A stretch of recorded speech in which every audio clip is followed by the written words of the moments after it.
everybody's hearing me. Streams always start in that awkward way where they you're want not they sure. want to hear the goods up front. They want to know that Digibro is secured and in the home. Well, it's like you don't want to and start not out wandering the streets. You really need to have cold opens just to be like ramble until it says that you're live. Okay, previews there. Like it's just the delay is so massive. Hello! It is Wednesday already, apparently, somehow.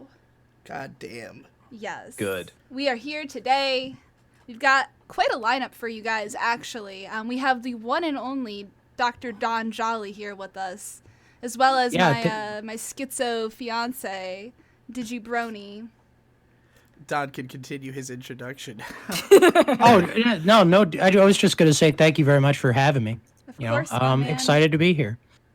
I'm excited to be here because I'm excited that you're here as well, Don. Because thank you. I consider us to be friends. We're in this weird liminal space of like I read all your tweets, so it feels like I see you every day. Yeah, no, it's a similar thing with me where it's like I watch your neurotyping video. Like I feel like I'm getting all of your theory, all of your discourse, but I guess we kind of have a social / parasocial relationship. In any case, I'm a big fan of your work, and I'm excited to talk some conspiracy theory. Oh hell yeah! Well, and also we have with us the co-hosts of the show. Of course, we have Michelle Tobin. The Earth may be flat, but my bitch ain't. That's a fucking flat out lie.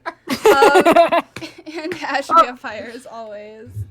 Yes, probably not the most crazy one on stream this time around. You are never the most crazy one on stream.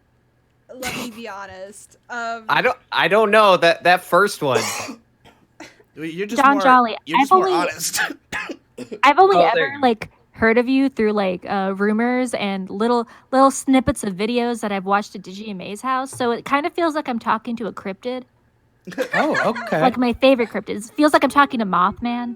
Oh man, I don't think I'm good enough to be Mothman, but I think on a good day I could be like the Lake Champlain monster or maybe the Flatwoods monster or like the Bunny Bridge. I don't know about the Bunny Bridge. Tell me about this. Man, you got to know about the Bunny Bridge. What is oh shit, I'm missing out. The guy dressed as a bunny that kills people. Oh, that's good. What about the Jersey Devil? Yeah, he's like the Jersey Devil. Yeah, there you go. The Incidentally, Jersey Devil. we've got a $5 super chat from Boba Bickle saying, Don, check out Otome Kaiju Caramelize. It's about an anime girl who has a disease where the more emotional she gets, the more she transforms into a kaiju. Okay. Yeah, I mean, you didn't need to pay $5 to get me to check that out. That's like chocolate and peanut butter for me. $5 that goes to May to tell you what to watch. Incidentally. Well, it's capitalism at its finest, right here. I distributed it's amongst going to the a good. masses. It's going to a good cause then, Maybe, mayhaps, we'll see. Oh shit, we got a coof in here. You should donate that to Don Jolly's Patreon, by the way. There is a Don Jolly Patreon. There is. Can I plug my stuff just at the beginning? Of course. Yeah. So I'm the editor-in-chief of Encyclopedia.zone, which is it's basically like a literary magazine combined with a first generation HTML website. We just did our newest issue called the Quarantine Fun Zone, which is a bunch of shit posts and short stories and comics all about the COVID-19 epidemic. You can check that out at Encyclopedia.zone. I'm also on YouTube at youtube.com/Don Jolly. So yeah, check it out if you haven't already. I gotta say, I haven't gone all the way through the Quarantine Fun Zone yet, but the Michi comic I was absolutely in love with and started following them on Twitter. They were already following me, so it was cool. Mutuals. I love having fucking mutuals. And Michi's art is like what I wish I could draw. So yeah, check that out. Yeah, Michi Fossard did a 3-page thing for the Quarantine Fun Zone called 3-Page Quest, and it is beautiful. I'm talking to Michi about doing some more stuff with the Zone, hopefully in our first print issue, which we're going to be working on later in the summer. Oh, shout out. They are here in the chat. I see you. Oh, hell yeah. Hey, what's up, Michi? I will say about the Quarantine Fun Zone, I read your post in that, John, the moderate, and just based on the title, I had an idea of where it would go and what it would be, but I was particularly impressed with like how you went into like very detailed description by saying that you were not going to do detailed description. Like that bit of prose was like really clever, at least from my perspective, and in general, like that whole thing was really cool. Oh, thank you very much. Yeah, I wish I could write short stories like that, but I am infected by the big world or no world disease when it comes to fiction. So like it's got to be like a expansive kind of setting. If it's not, why not just set things on Earth? Can you not write anything that's just set in a setting that is implicitly understood? No, I find that shit to be the most boring stuff. Like I can't do it. Like I feel like I am cramped. Like I can't do that. Here is my suggestion to you to write a short story. Think of the biggest world you can that is literally physically so small that it can't be like one room, but as well realized as it could possibly be, with as many suggestions about the world outside that room as possible. I think that could be a key to writing a shorter story. Probably. That sounds lame. I'd rather spend 20 years building a fucking. You're totally empire. right. You just have to learn to write. Right. You have to start small to learn to write. Then you can write the. Oh, I shit. did. I have multiple times, and I've deleted most everything that I've ever written because I wasn't happy with it, and it doesn't matter if you release it; you just got to keep writing it. You know. That's 100% true. I mean, from my perspective, not that I am not the best at short fiction, and I've been because I'm on quarantine. Like, I don't know what you guys have been doing, but I've been reading a bunch of comic books, and I just got a complete run of Harlan Ellison's Dream Corridor, which is a series that he did with Dark Horse Comics in the 90s. And, Harlan Ellison, there's Ray Bradbury comics. He did a signature series in the early 90s too, actually for Topps, like the trading card company. They had a comic imprint for a little while. But Harlan Ellison, he's a incredible sci-fi writer. He's a legend in the science fiction and fantasy and thriller worlds. And he's just so excited to have this comic. And every comic is a bunch of like excellent artists adapting Harlan Ellison stories. And there's like a shitpost sized, like up to, I think the longest one is like 3,000 words, original Harlan Ellison story in every issue. One of them actually won the Bram Stoker Award for horror that year. I don't think it's a very good story, but that's kind of beside the point. So, I'd just been reading all these like really excellent, like nobody can start a story, carry it through, and punch you with the theme like Harlan Ellison can. So I was reading a bunch of those, and like that's kind of where the moderate came from, is to try and do a Harlan Ellison style fantasy story. And, from my perspective, like if you want to write short fiction, the best way to do it is start with the theme. Like start with what you want to explore and then just start figuring out ways to visualize it. Because like much more so than the world that the story's set in, it's like the world kind of comes very far down the pike, in my opinion, when you're writing this kind of thing. It's like if you have a strong thematic core, like everything kind of follows from there. So that's my piece of advice if anybody wants it. I didn't even know Ray Bradbury wrote comics. Oh yeah, Ray Bradbury. Well, it actually his relationship with comics started in the 50s, because Ray Bradbury's stories, like, he obviously was at the top of the heap in terms of science fiction fantasy writers, in terms of like the venues that he was getting into and the paychecks that he would command very early in his career. And a lot of his like stuff in the 50s was already considered kind of classic. And it was licensed by William Gaines at Entertaining Comics, or EC Comics. So there's a lot of Ray Bradbury stories that ended up in Tales from the Crypt. The Crypt of Terror was the name of the comic. The weird science, the weird fantasy, the sort of science fiction books that they did. So there's actually like a long history of Ray Bradbury adaptations in comics. And some of those EC ones are really good. Yeah. Yeah, I'm looking at them right now. They look sick. Yeah, they're excellent. All right, we got another $2 super chat from Boba Bickle, basically saying, I'm already a patron of Don Jolly. Oh, yeah. Yeah, I know that I should have mentioned that. Boba Bickle is a patron of mine, and, thank you very much, Boba. I recognize you from the YouTube I actually as well, knew obviously. that, too, just from your credits on your video. Oh yeah, no, those credits are by Salient Abdicant, who's the guy who's developing Isle Diver, which is the It just video so game happens that on. I have Isle Diver open on screen right now, interactive.zone.itch.io, and I have highlighted where it says playable demo ready April 30th, which is tomorrow. What? Really? Is No, this I don't want to speak for Salient. Is this a website but out of date, perhaps? It might be. Well, no, he is working his fingers to the bone on that. He's trying to get it ready in time for and this demo that's being released is going to be kind of a small release thing. I think for the amateur game development thread on one of the chans. But we're going to have a more expansive demo ready by the time our video game issue comes up, which should be in June. That's amazing. Nice. Incidentally, it just so happens that the host of this podcast may or may not be the voice of the main character in Isle Diver. Oh, that's amazing. Yeah. That's amazing. Yeah. So check that out.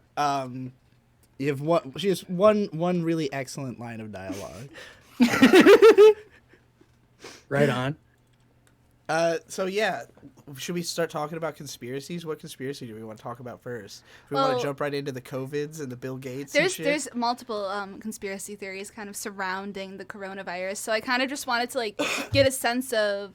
I know people already know Ash's perspective on the coronavirus, but I do kind of want to get a sense of who is in this conversation, what they think is going on, if they have any conspiracies, if they have any experience with the virus. Rather than start by just talking about conspiracies in general, which ones we actually believe, what do we think is happening, right? Is that what you're saying? Yeah, definitely.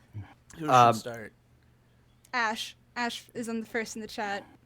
Okay. So when the coronavirus stuff first started happening and people started freaking out about it, I immediately thought that there was something off. It didn't feel right. There was something wrong with it, just in the way it was even being talked about at all. Even before it became a big deal. And time frame, what month? So this would have been back in February. Okay. There was just something about it that seemed scare tacty. It just didn't seem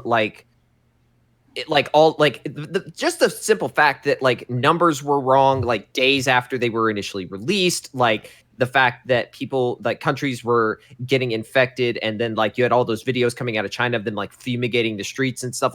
It seemed excessive to a degree for something that we didn't actually know anything about at the time. So something immediately. I'll tell you, it was weird for me because of the fact that we happened to follow a channel on YouTube called China Uncensored that just talks about whatever news is coming out of China that the Communist Party is trying to suppress, essentially.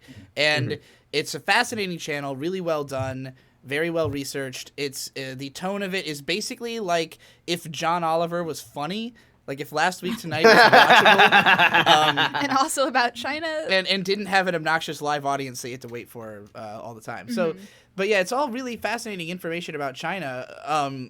And, it's from a very sympathetic perspective. We got into it because of the Hong Kong protests, which they were covering heavily. They were in Hong Kong for that. So, when this stuff started coming out, we knew about it immediately. This was getting reported on in January as, general China news. And we had a friend over our house who was just in China. Right. Econ had just been in China, in November or December or so, and he was planning to go back. He left all his shit at my house because he was planning to go to China this month, and he's completely fucked. He made a whole video about it, and his video is kind of really what sparked this podcast in a way, because Econ's video has the stance of it came from this Chinese wet market, and he, as a Chinese person, is that China needs to take responsibility and clean up our eating habits, kind of thing. The racism that people have towards it is obviously bad. It's not really rampant the way that people are making it out to be. People are, more wanting to hold China accountable for the fact that, it is this thing did come from China's failure to react to it or creation of it on some level, be it through culture or through the government. And yeah. Well, okay, so that was the thing where my conspiracy brain really started to go into overdrive, was when it got reported that, oh, it came from a wet market and blah, blah, blah, blah, blah. At Real the same easy time, explanation, right? And it just so happens to be a fucking block away from like a center for disease experimentation. Yes, exactly. That has coronaviruses at bats it. were never sold what are the at the fucking supermarket. Odds? Yeah, the supermarket where they've now proven bats have never been sold. Well, it's a wet market, not a supermarket. Yeah, but they don't sell bats. They sell things like wolf puppies. They do sell wolf puppies at not this wet bats. market in Wuhan. And There's in fact, no the horseshoe bat, which is where they believe this disease originated from, isn't within 100 miles naturally of Wuhan. Yeah, so it was that, then combined with the fact that they released the an analysis of COVID that said that it had elements of HIV. Yeah, right? that was when shit got weird. Well, okay. So who released that? Because I've heard that claim quite a bit, and it's actually like I just got taken to the cleaners yesterday because I was talking about the 9chan leak of the WHO, which I haven't actually gotten a chance to see. I know that 9chan's been having hosting problems, so I've my source on this thing happening on 9chan is the Washington Post, which it makes me feel like I'm a billion years old and completely out of touch. But apparently they were saying that there was some kind of epidemiological evidence that it was an HIV splice. Having not seen it, I can't evaluate it. Not that I'm an epidemiologist. There was a scientist from India who months ago was saying that this seems unnaturally spliced in here. But HIV can naturally occur in viruses. It's just for sure. On top of all of the other elements, it's definitely sus. Yeah. So what happened was I see that they're saying that it's a wet market thing, but it has but it was built on HIV components, and that the virology lab that had in I think it was 2016 or 2017 got reported on at the time as being this herald of science for being the largest collection of viruses in the world for research. So that it was at that point that I was like, oh no, this was a fucking bioweapon. This was intended, regardless of whether or not it got out by accident, whether it was released as a test bed. That part I'm not gonna sit here and say one or the other. But either way, this was definitely intended as a bioweapon. And it should be noted that it is around this time that what was going on that China really was not appreciative of? Hong Kong, the protests in Hong Kong.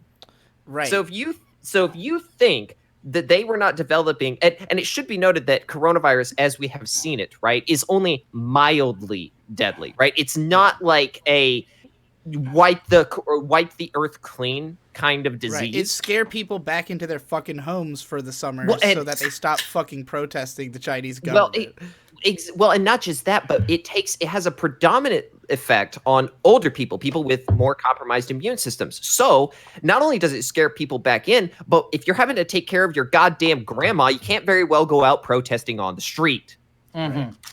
So it is under that assumption that I was like, okay, this was definitely a bioweapon. And then it got everywhere. It started to show up everywhere. And then I started seeing how everyone was responding to it with lockdowns here, lockdowns there. Just all this stuff starts rolling downhill with this thing. And I'm looking at specifically the responses of the U.S. government, and particularly the presidential cabinet and Trump, right, versus basically the rest of the government. And it's at this point that I made the connection, and John, you'll probably like this. I'm like, oh my God. This goes all the way back to Epstein. It does. I think there's a lot of Epstein involved in this, in my opinion, as well. Oh, really? Okay, so please fill me in on this because I'm completely out of the loop. Well, what I'll say is that what I surmised was that the whole reason that Epstein, which I think all of us in this call can agree, was assassinated, was murdered. Oh yeah, 100%. Right? That's not a conspiracy theory. That is a conspiracy fact right there. Yeah. So Epstein was killed. For what reason? Because he had dirt on a lot of very powerful people. And I and I stress this, powerful people whose names we have never fucking heard of. Okay? The people that run things that we just don't know. Okay? That was why he was killed, right? Not because he had dirt on anybody who we knew, not because there were like any like people who are in the spotlight that would be implicated. Sure, there would be some of those, but the real reason was because there were people in very high positions of power that could not have this shit come out. I mean, we could say it could have been either one, but yeah, well, I would say. It was a combination of both.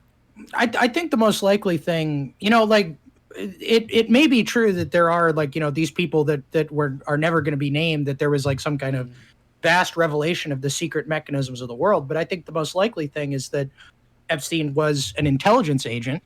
Yeah. That this was an he was involved in ongoing intelligence operations, and in terms of the people that he could like spill dirt on, I think that's the big threat. Is not necessarily that he could like embarrass Chris Tucker or whatever. It's that no. Not like that's what I'm saying. Like people whose names we don't even really know. Okay, the people that actually run the world. Okay, I mean, I think probably there's fewer secret runners of the world than almost there are transparent ones. It's kind of hard to like have billions of dollars and nobody knows about it. Yeah, like, but it to the degree at which they exercise their control. That's what I'm talking about. Like There's the a kinds lot of billionaires in China. Well, okay, let me put it this way. There are not that many billionaires on planet Earth, and you can Google who they all are. Like, they're all on a list, And okay, yeah. And in a sense, like, their ability to influence the world is just simply unparalleled. If you have billions of dollars, you are capable of like lateral levels of control over the world that people can't fathom. And I think that, a lot of these billionaires, they have these known, like, groupings or cabals where, like, Oprah and fucking Bill Gates and Epstein and all these people, Weinstein, who have all been implicated and connected, who have all strong connections to population control as, like, a general theory of the way forward for humanity. And I look at them all, and they're all kind of getting, like, attacked at the same time in this weird era where Weinstein falls, Epstein dies, Oprah... Did anybody fucking see on Twitter, like, 2 weeks ago when everybody said Oprah got busted for child porn, and then it disappeared? What the fuck was that? Oprah... It was one day of Oprah... Where'd it go? There's photos of Ellen DeGeneres with, like, a child, like a... What do they call the bracelets? An ankle bracelet? Like a tracking device ankle bracelet. There's pictures of Ellen DeGeneres with what looks to be a tracking bracelet on. I don't know what that even means. Maybe she's just on house arrest. No, I mean like there was some weird stuff that happened a couple weeks ago. As soon as this lockdown started. I have no idea what Ellen DeGeneres would be in for. It's just retarded. They're just people were saying that she was fucking involved in the Oprah shit. I don't know. All I know is Oprah was suddenly implicated in a child pornography thing that disappeared overnight, and I don't know if that's because it was fake news or if it just went away. So the thing is that, okay, so I look at Epstein and I realize, okay, he was taken out because he would have implicated a lot of people that do not want to be, public, so to speak. Okay, they don't want their names dragged into the public eye. So he gets killed. All right. Well, now it should be known at this point that Trump, as the president of the United States, is not part of this group of people. Okay, he does not come from like old money. He is not part of like an infrastructure of this higher ruling class. Now he ended up getting there, but he is distinctly separate from that group. Okay, and this is why they all hate him, right? Because he is now in a position of authority that they used to have a measurable effect over, an ability to control that they no longer now do. So he has Epstein on the table ready to just annihilate these guys, and then they take him out. They take him away. Now COVID comes in on the scene, and what I think, and the reason that we've seen so much overreaction and all this other garbage about it, is simply because the powerful, the people, the legacy powerful are trying to use this to reestablish whatever control they had begun to lose under Trump. And all that he can do is just be worse than them, more authoritarian than them, just so they don't have the chance to actually get back into that seat of power. I mean, but he's not actually being that authoritarian. I mean, even from like a leftist perspective, you know, like he's not using the Defense Production Act, which, you know, since the Korean War has basically been a way to prioritize government projects over private industry projects. He's not using it to command production. Like, you know, he just made news because he's using the Defense Production Act in the meatpacking industry, but it's like he's been extremely selective about that stuff. He's been extremely selective about. I'm sorry to take the. These are all things I want to hear, because I mean, like, I have defenses for a lot of this stuff. Yeah, but you know, it's actually been kind of surprising to me because, you know, like obviously the narrative in a lot of the mainstream press, you know, the Washington Post, democracy dies in darkness, is that we're like living under a fascist regime. But like, if we were living under fascism, it would not look like this, because Trump's response, you know, along with the congressional response too, has been really slow, really sluggish, really incoherent. And it's shown aside from the fact that there's like massive capitalization coming out of the Fed, you know, we're not nationalizing the way that, that could be done as a result of something like this. In fact, most of what Trump and the Fed and everybody seems to be doing is just like assuming a holding pattern with the expectation that something like the old economy is going to revive at some point in the future, hopefully the very near future. But like, I'm actually, you know, and I'm not saying that there aren't power grabs being made and that there isn't an authoritarianism coming out, especially like, you know, on the state and local levels. Like if you look at Gretchen Whitmer in Michigan. Oh, I know. They're actually, they're like banning the sale of seeds and shit. Non-essential supplies. Yep, I saw that. Why? How can you open McDonald's and not let me buy fucking seeds? America! I could be one of your kids. Why do they want you to eat McDonald's? So you get the fucking virus and die, dude. They don't want you to fucking have seeds. So, okay. It's not. I'm sorry, though. It's not America. In this particular instance, it's Michigan. And like, you know, I'm Massachusetts too. I think there's a couple states where I've seen this happen in. Where the seeds thing? Like I've only heard about it from Michigan. I've seen multiple states say that. Well, you know, the funny thing about that, Don, is that I broke out into an Eminem song, and he's from Michigan, so from this perspective, that is America.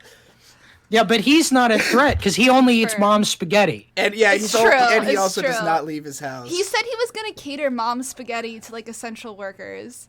By There's the way, a headline that's like mom's. Did he really fucking do that? That's unbelievable. By the way, I got a bone to pick with Marshall Mathers though, because as a Godzilla fan, I search Twitter, I search Google for Godzilla, you know, all the time. And now that he's got a single called Godzilla, he's really fucked up my results. I'm not seeing dog shit too. Oh, I'm not. I don't know. I'm not a. Yeah, I agree with you. Critic. I agree with you, Digi. That song is not good.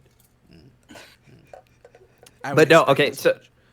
So in response to what you're saying, right here, Eminem donates famous mom spaghetti to Detroit healthcare workers amid coronavirus pandemic. Fucking A. The fucking headlines that have come out of this. Literally, he has now, his entire identity has become clinging to the song Lose Yourself because it was his most relevant moment, and he's like desperately trying to run back to it. I'm sorry, I have much more bones to pick with Marshall Mathers than you do, I think, Don. Oh yeah, I'm content to leave that fight to Digi. Absolutely. I don't want to mess with Big Wigger, you know. I don't want to.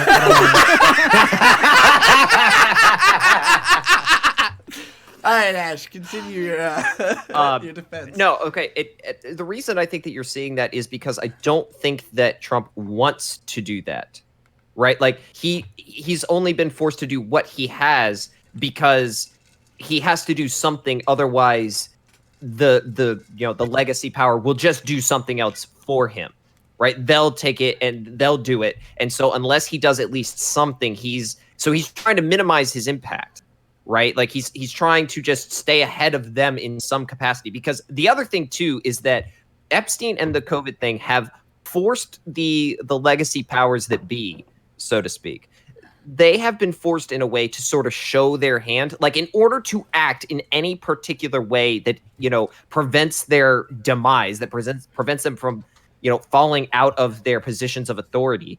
They have to do massive amounts, like very public, very easily interpretable things, like the murder of Epstein, in order to stay on top. So Trump is just doing enough to say, like, hey, do you really want to like step up? Do you really want to step this forward? Do you want to go farther? Do you want to make it more obvious?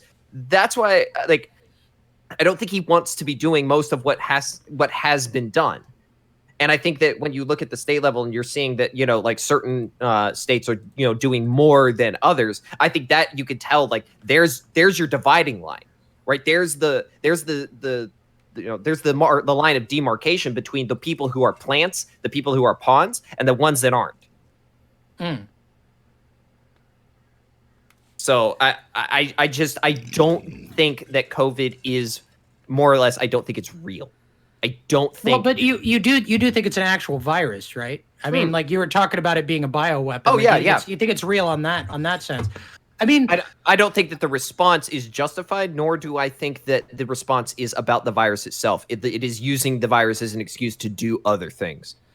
That would happen no matter what, for sure. Yeah, I completely agree with that. I think that the virus, because you see all these stories coming out, especially in like, once again, legacy media. The Atlantic just put up something like this. Washington Post has had a few where they're like a Chinese-style surveillance state or a serious digital surveillance state like they have in South Korea is the only way that we can tackle the virus. And you read that and you're like, okay, the person writing this clearly has like an agenda other than like public health. It's at that point, it's not even their agenda. They were told to write something. Well, see, but that's someone else. But that's the thing, though, is like, and this might be like, a bad thing to bring up in a conspiracy theory episode, but in general, like, because I've just said on my channel that like the way I see myself, and I know that Digi, you're a fan of this, is as a gonzo sociologist. Oh yeah, I love it. So Gonzo basically, boys, we're the yeah. only people keeping this fucking thing alive. People literally don't know what it means.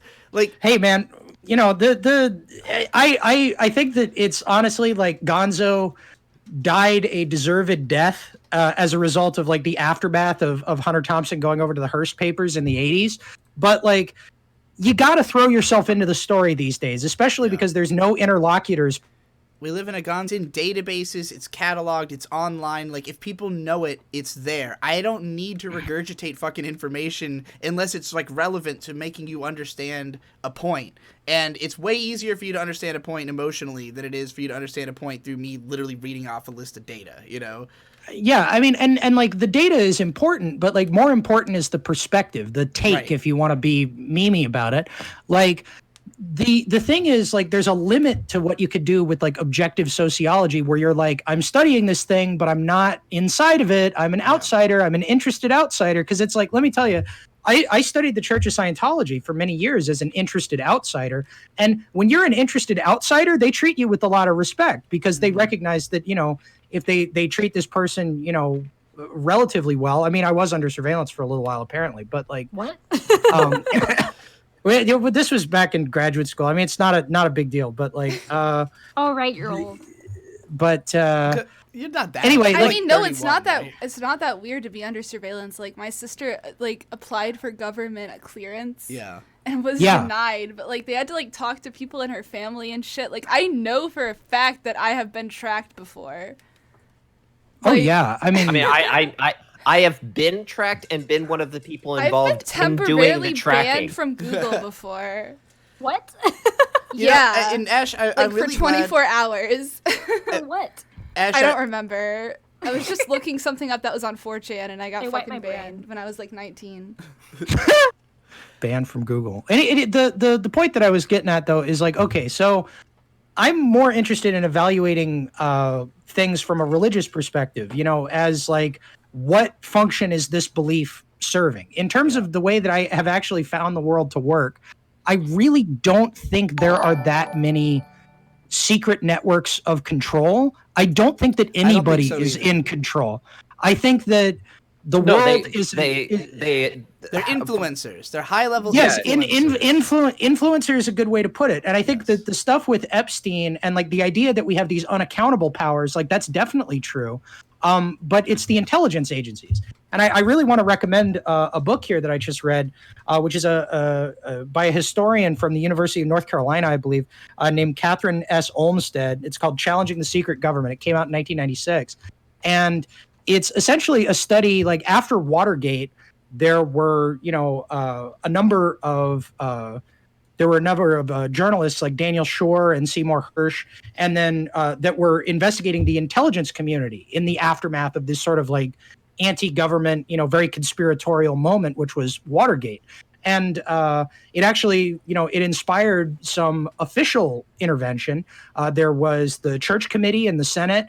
There was the Otis Pike Committee in the House of Representatives. There was an executive committee in the Ford White House that was, for the first time sort of disclosing what, especially the CIA, but also the FBI, were actually up to, because these were totally unaccountable institutions. And that's the problem with the intelligence agencies is like, if the executive branch gets up to something, if the Senate gets up to something, to an extent, if the military gets up to something, it can be reported on because they have to disclose what they're doing, or at the very least, like, and there's a big asterisk on this with regards to the Pentagon, they have to divulge where the money is going.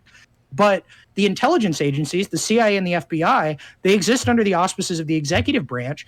And aside from like some really cursory situation, and read his book to know that's true. Oh, yeah. I mean, but it's been true forever. And there was this moment. Well, it's been true since these agencies have existed, which is basically like since the post-war world order was instantiated. But there was this moment where there actually started to be some serious disclosure. And I think the thing that people maybe remember the most from this period of investigation is that this is when we learned that the FBI was monitoring Martin Luther King. This is when we learned that the CIA was involved in the assassination of foreign dictators or foreign heads of state, not just dictators. I mean, they were also involved. That the CIA was the FBI or CIA was involved in the assassination of Martin Luther King, which was also brought out in court, right? To an extent, that one's maybe like with a big asterisk. There's definitely a lot of questions about it. The court challenges about the FBI involvement and the intelligence agency involvement in the assassination of Martin Luther King is essentially like an activist project that's been going on for many, many years. And it's just not definitive. At the very least, it wasn't part of these mid 70s disclosures. But one of the big things, like the thing that ended up coming out of these investigations, like the official story, which wasn't something like, this is another thing too, is like I've worked in news media, and I've known people that have worked in news media, pretty extensively. Like nobody is calling you and telling you this is what you need to write. Like you might have a source or something, who's like putting a little bit of pressure on you here or there, but like there is no marching order. The reason that these people seem to move in lockstep is that they exist in a very closed, very insular society where there's essentially it's like a sub society. Right, that's what I'm talking about. I'm not suggesting this Earth is. I mean, like I think that. I agree. Is almost like a funnel into these like weird, small societies that exist. Like they're all just like building you up to do it the way that everybody in that clique is doing it, because that's the way, and that's where money is that's where money that already exists is. That money you don't have to make for yourself, and like people don't understand that college basically only exists to enter existing infrastructures. You can just build your own infrastructures. That's literally how fucking everything was done in the first place. So well, yeah, I mean, what I'm suggesting when I make the claims that I do is that even if they, these people are sort of, creating these stories, whole cloth on their own and not necessarily. I don't think that they're creating them whole cloth either. I think it's that you exist within a certain social system. Like, well, that's you're not even conscious of what you're, because. Well, yeah, but what I'm getting at is that even if they are not being directly influenced, what I'm saying is that these places, these sub-societies, are the ones that are most heavily policed and controlled from a more detached level of rule if we want to use that word, than the wider, than like the air quote rest of society, right? That's what I'm saying. That like these are things that have been used by like social programming, right? They're not actually like giving you a fat wad of cash and saying you will write this thing and you will have this opinion. It's just that they have created this understanding of the world that is completely divorced from reality, specifically because that is what they want to enforce. That is what they want to be true. And but here's my contention, like, just to push back a little bit, because I think that, in the broad strokes we agree about practically everything here. I just think that it's like there's no one discrete they, and I don't think that's what you're saying. It's just that, like, right. Okay, so like for example, CNN bullshit, fake news source, whatever. But like, why does CNN behave the way that it does? Well, CNN, all the cable news networks get a lot of their advertising dollars right now from the medical insurance industry and from the pharmaceutical industry, because they've got an incredibly old viewership that, is in the prime age to be sold medication. So CNN has a couple of different goals. They want their ratings to go up on some level. Is as bizarre as it might sound, they do want to actually report things that are, really going on, but within the boundaries of television news setup or a news setup in general. There's a really good book of sociology called News from Nowhere by a guy named Edward J. Epstein. So, enjoy that. But this is from by him, actually. I don't remember. Something about like some communications like source, but it was written by that guy. But he's the News from Nowhere is a great study, because basically what he does is he embedded with television network news in 1968 and studied it from a sociological perspective. And he was like, okay, here's why the news covers things the way that it does. Like one of the things he talks about is the news is biased to covering. That was what I read. Excellent. Yeah. Now, the news, if jump in if you have any memories of News from Nowhere that you think are pertinent. It was just like an analysis of his study, like it was just in a textbook. But yeah, I will if I hear anything. Oh, before you do, let me read a couple super chats. Toya with $5 said, "Dividing line, Lamau, listen to this man talking about math. Less nerd crap, more bioweapon waifu / our girl is the only thing that matters." And then I agree with that completely. Kajoro Bitterthorn with $2 said, "You guys see the Finders documents FBI dropped 2019." Of course. Yes, go to superpredator.zone if you want to find out more about the Finders. Here, type actually just Well, if you don't have any more, I'll just like sort of end off what I had to say, because one of the things that I've been following, right, to just sort of, it's good to have this perspective, and it's honestly one of the more potent ones for me, is John McAfee's entire like coverage of the entire COVID thing. He recently made a tweet, right? The US has 4% of the world population and 28% of the world's COVID deaths. Is the US health system worse than Nigeria's? Does it have more poor people than Somalia? Right?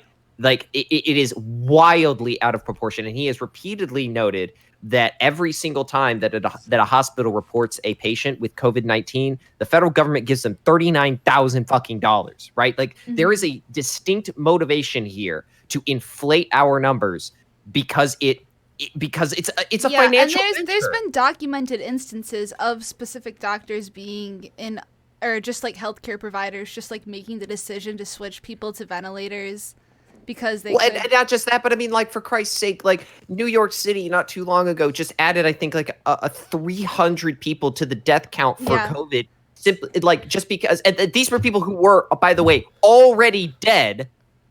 They retroactively said they died of COVID just because they suspected that they had had it, not that they had died from it, nothing like that. We have vastly overestimated the effects of this because it is in the best interest financially for the people who are benefiting from this inflation of the numbers. Well, specifically, that's people in the health insurance industry, because I'd say that, like, the thing, because like I saw that McAfee tweet as well. I wasn't exactly sure how to take it, but like, this is causing a major disruption on like every conceivable level of the economy.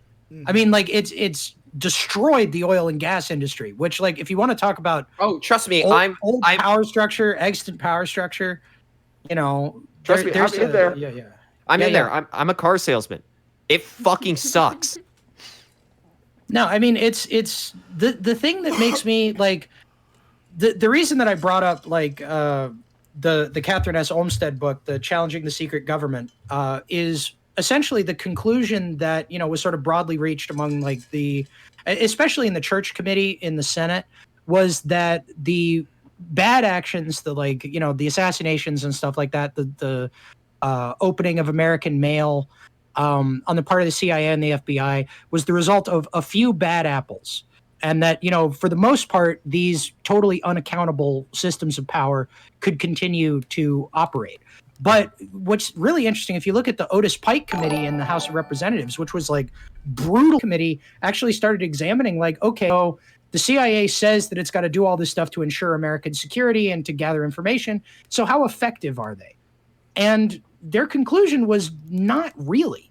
Like, the problem with the CIA and the FBI and stuff like that isn't that they're like orchestrating shit behind the scenes and that they're like super powerful. It's just that they're unaccountable and they're doing all this shit that we don't actually know. Nobody knows whether it succeeds or fails, but it's just like these people with a ton of money just fucking with everything. And like, according to most of like the studies that have actually gotten a chance to like dive into it, there's another big historical study of the CIA that came out a couple of years ago. They're not that successful at what they do. They're just unaccountable. Don, you are telling me stuff that I experienced firsthand. Okay, like I was for 6 years, I was a Navy submariner. Oh wow, okay. I was a nuclear mechanic. Okay, and the things that I saw that I am legitimately afraid to like speak about because they are things that we we were off the shores of places that we were not supposed to be and doing things that we would have been executed for had we been found out. Okay, we are 100%, like, you're right, there is no accountability, and like the stuff that we were doing didn't result in anything. It went nowhere, right? Like, no shit, after we got back from deployment, the thing that we were supposed to be like, you know, paying attention to turned out it was already like like there were things going on. Like the stuff that we were gathering turned out to be completely irrelevant, and we were doing that shit for 3 fucking months straight. Irrelevant, completely did not matter. Well, it's like Seymour Hersh's reporting on bin Laden, right? I mean, like, that's fucking super fascinating. I'd love to hear some more about that. But you know, maybe like in a more private setting, because that sounds like something that might be kind of intense on the stream. But like Seymour Hersh is reporting on bin Laden, like, you know, there was that Zero Dark 30 like official story that came out when we killed bin Laden, that it was like, this was the result of a, you know, CIA operation, and we had to do some torture to get it, but, you know, we got it done. Like, you know, that it's the result of this like massive intelligence success, when Seymour Hersh has documentation that you know, to me at least, proves, you know, but I think is very convincing, whether you're like totally convinced by it or not, that a guy walked into an intelligence agency in Pakistan and was like, yeah, I know where bin Laden is. And then we got him a week later. It wasn't the success of the system. It wasn't, we didn't have anything to do with it. We walked ass backwards into it. Wait, and they that were what trying. happened? Yeah, pretty much. Oh. Amazing. Yeah, I mean, more like, and so like, I think you and I are on the same page that regardless of the extent to which we think that it is this, the COVID thing is really just a huge psyop designed by it is literally I'll tell you one thing. When you say the phrase literally a psyop, the fucking we're all in this together is literally a fucking psyop. Oh yeah, that's a psyop for That's sure. an absolute literal fucking psyop. And if anybody doesn't understand that, you need to reassess everything about yourself. It's not true. We're not all in this together. All the rich people are in New Zealand right now, in their fucking bunkers.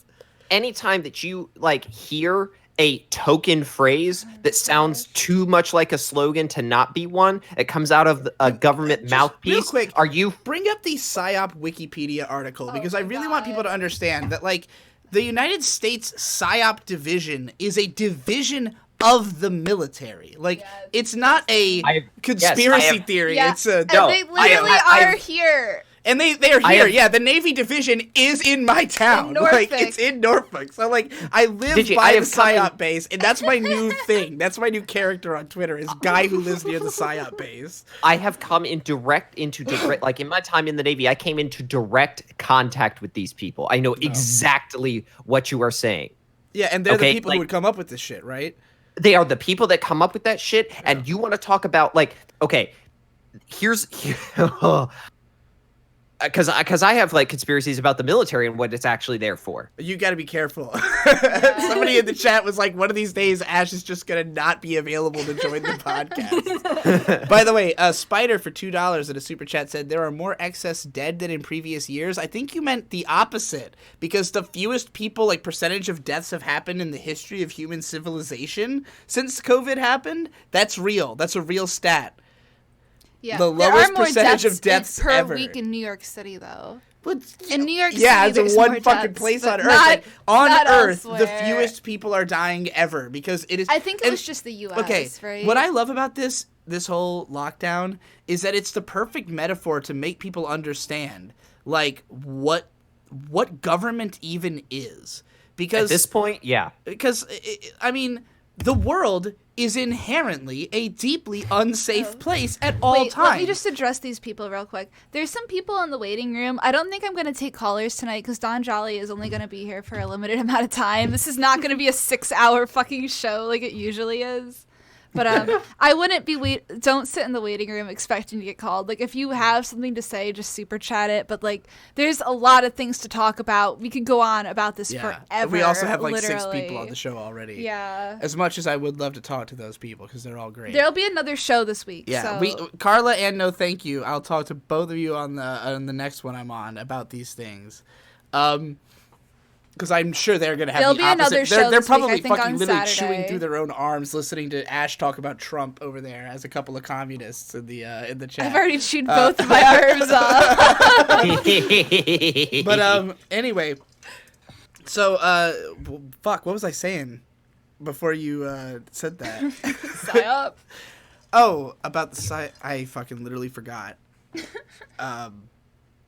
Move along. Somebody else say something quick. Well, okay. I mean, as far as how psyops in the military works, like it from an internal perspective, because I think that if you ever want to see how something actually works, you have to look at it from like how does it operate on the inside, right? Because from the outside, it's a little bit more difficult to like see the far-reaching effects because it's such a broader application of the same idea, right? So you want to talk about something that is really fucked up? Wait, before you do that, I remembered what I was talking about. Go ahead. I was talking about that stat that the fewest people are dying. Can you find that? Can you find the graph or whatever of like the fewest people dying in human civilization? Because like, yeah, at all times, the world is a hyper dangerous place and the safest thing for you to do would be to stay in your fucking house and do nothing. And I understand this because I grew up as a terrified child who was so afraid of any kind of human connection that's how I've lived my life this whole fucking time. And so for me, this lockdown has changed literally nothing. I go out as much as ever, which is to say every day, because Virginia Beach, nobody's on lockdown.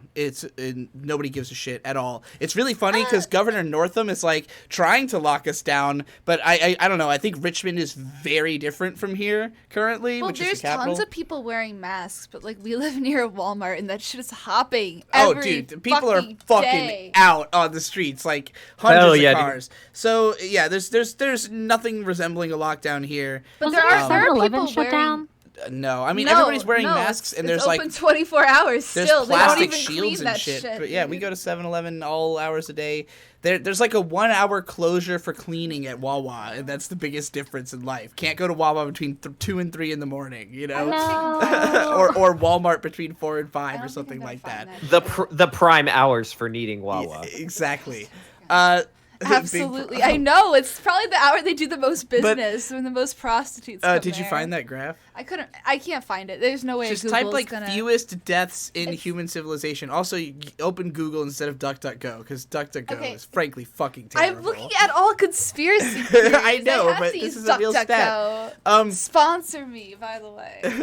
Franchise my But soul. yeah, so like, you know, I was a scared kid. I stayed indoors. I saw that as safe, and it like took me a long time to understand that like the only way to progress in life is to take risks. The only way to understand new things is to assume that there is more to life than what you have learned or what the rules state there is. So like, you know, it's like an inherent fucking part of being human to take risks and know that like you might die. And like the fact of the matter is like maybe shutting down for a little while helped in some way. You know, people are always saying like, oh, it was just about whatever, making sure hospitals don't get overrun, but like there's no evidence really that, I don't know.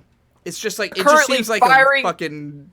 Hospitals are currently laying off staff because there's not enough people to like actually like support the hospital because people aren't having non-essential surgeries. Okay, hospitals were never going to get overrun. Christ. Butthole Weeb with $2 says, Don, you're next, buddy. You're gonna be whole. Butthole Weeb, where the fuck have you been? Butthole Weeb is a man who's who goes on to podcasts and asks people if they eat ass and if they like anime. Reach you, Butthole, on Discord. I would like to have you on the show, Butthole. Please hit me up. That's all I have to say. Please DM me. Please DM me, Beehole. Don, you were saying. I'm sorry, it's relevant. Just in answer to the question, no, I don't eat ass. Yes, I do like anime. There you go. Excellent. Butthole Weeb, by the way, does not eat ass either. He thinks that ass is mealy as fuck. Yeah. Ass is mealy as fuck. He does not eat it. He just needs to Speaking of buttholes, the great whodunit. There was this thing that happened when me and Nate were visiting May and Digi's house. Oh my, no, this is not the time. And the This reason, is not the biggest reason time. why I came on this podcast is to ask, Oh my god. did you do it, Don Jolly? Was that you? Did What? you wipe your turd on the shower curtain? No. There is no way it could have been a wipe. It was just this little tiny speck of poop. It was a full turd. When Michelle and Nate came to our house, there was like a bizarre like turd on the shower curtain that nobody There could was explain. a little smudged in shit. And so because of the fact that It wasn't Don that had been in much, our house like the though. week before, they were like, "What if it was Don Jolly?" And we were like, "I highly doubt." But I guess Michelle could not Well, help but ask. if that was the case, it'd just be the easiest solution. It'd be like, oh, well, there's nothing we can do about that. Another reason why you're a cryptid to me. But why did All right, you I- assume it was Your him? Oh my gosh. Well, it's because it's easier. It's easier. It's easier. It's easier than there just being no. And then it I being always somebody who was at the house My that we personal had to assumption live was with. literally that I, at some point, was taking a piss and like farted a shit onto the fucking. No, I mean that's That's my 100% assumption. possible. It could just be fucking dirt. Too. I think I went It in. literally could just be. I think mud. I went in there was pantsless one shit. day Oh and was my gosh. pissing Why and are you farted sipping? hardcore Why and are you shitted sipping all for the over. shower curtain right now? Well, I mean, it's just the most likely explanation gosh. to me. All No, of them It was like went directly No. where it would be There if is a it shot out of your ass while you were conspiracy. pissing. There That's is the a thing. conspiracy amiss. This is definitely. Oh boy. I'm going Butthole to Babe bet. with not another know if it was $2 him. says, "Sorry, got a new phone, mate. I'll mealy DM you." Okay. I'm never eating another apple in my life. All right. Do we want to I get can't back on eat topic? apples This is without the thinking ultimate about eating conspiracy ass. theory. Yeah. No, this literally is. I think about this every day. All right. Where did it come from? Where did, Bill But Gates. I would I have. mean, I have like conspiracies about like what the military is actually there to do. I want to talk about the Holy shower shit. curtain shit. But why? Holy What is there shit. left to say about it? Who did it? We don't know. Nobody knows. You didn't even give him a chance to answer. Don He Jolly, did what answer. was He your- said he didn't do it. Somebody in Was this it your fucking shit, Don call, Jolly? isn't it? Yeah, no, I didn't. I didn't shit on your Michelle, shower curtain. I'm Now we starting have to to think. pin it on Cobalt. I'm starting to so think we that can Michelle avoid is like talking so about obsessed with this ever because again. she's trying to cover something up. I think she wants somebody Why wouldn't else. I just wipe it up myself? It was my own shit. You Maybe wanted you me didn't to. know. You I wanted waited me for you guys to come home so I could be like, hey, there's shit on your shower curtain. Can somebody do something about that? I think it was my own shit. Anyway. I mean, most likely it was one of us. We've been living here for a year, you know. Yeah. Well, and also we have no idea how long it had been there. We don't 'cause even know. I if know it's it wasn't really your shit. shit, man. There's I know what no- that tastes like. Ugh. Okay, well, I have you an taste the alibi. shit I that have was an on the- alibi. Curtain? Okay. Bill Gates. But we might know something Ash. about Anyways, that. Wait, Bill so, Gates. to summarize Ash Vampire's stance, Oh my you think it is a bioweapon that may or may not have been released intentionally. You think the lockdowns are a way for the government to get more control, and that Trump is kind of trying to hold at bay the like bigger powers that be than himself. Is this a fair assessment? Yes. Okay. Should I go? You know, Yes. oh, sorry. I just wanted to say, like, I think my stance, you know, and it's not particularly well researched, but based on what I've read about the COVID thing and the way that I see these various power structures acting, I actually have kind of a different take on it, which is maybe And not conspiratorial enough for the conspiracy theory No, episode, dude, but I go think that ahead. I think that what's happening right now is panic has been injected into an incredibly fragile system. Because we essentially, you know, since the end of the Second World War and in the era of like American Empire, we've been governed by mostly like conglomerate corporations, international corporations. Like these are the power, these are the actual like power structures that are determining what happens in the world. And there are certain limitations to any business entity's ability to think, because they essentially are always focused on expansion. They're always focused on making more money this quarter than they did last quarter. Mm-hmm. And that leads to a lot of incredibly short-term decisions. So what the COVID thing is, whether it's a bioweapon or not, you know, I'm not an epidemiologist. I can't, you know, evaluate it on that level. But what the COVID thing certainly is an opportunity for panic. You know, it is an element of profound uncertainty. And I think that we've seen overreactions and underreactions. Basically, nobody knows how to react. And this shuttering of the economy, like, I don't think that this is entirely a power grab, because it is like a degradation of power for so many of like the actual, you know, structures that have supported American empire for, you know, since the end of the Second World War. The oil and gas industry being a big example. Yeah. Like, you know, what we're seeing now is like there is no concentrated response. We're tilting into a global depression. And, you know, the kind of my perspective on like I said, I'm a gonzo sociologist, right? I'm looking at what beliefs, what function beliefs serve, like what narrative is a belief providing for the people who ascribe to it. And the thing that I see when I think about, like, you know, COVID was created to, or COVID was released in order to lock down Hong Kong or put a lid on Epstein or any of these things, it's like we really have a desire for this to be something that is under somebody's control, even if it's somebody that we dislike, even if it's somebody that's like, even if the world is under the control of the devil, the world is still under control. But the thing that I think is happening is a lot of power structures are falling in on themselves right now. Nobody knows how to act. We have created a bifurcated and collapsing society like instantly, just because, you know, people...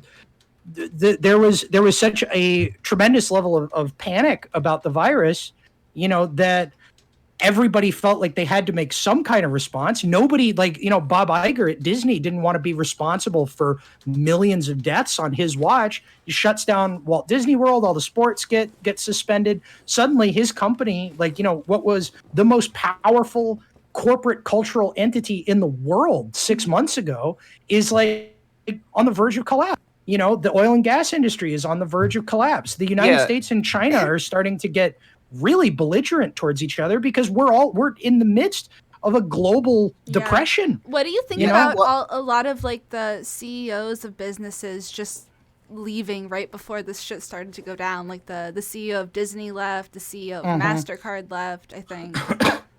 Well, the Bob Iger situation is a little bit that one's a little bit of an asterisk, because I do think that a lot of people left CEO position because they didn't want to be, and this is once again like going to the short-term thinking point, like they didn't want to be the name at the top of the docket when their company lost money. Right, when they already have everything they could have ever wanted. It's time to But the Bob Iger situation is a little different, because he actually didn't technically step down. You know, when Disney was started, it was Walt Disney was sort of the creative head, and then you had Roy Disney, who was the business head. And what Bob Iger did is he stepped down to the creative head position that, you know, was sort of originated by Walt Disney, where he would be like kind of the head producer in charge of all the, you know, I don't know what the fuck they do at the top level of Disney, quote unquote, creative these days. But he would be doing that. And he got a guy in to run the business side of it.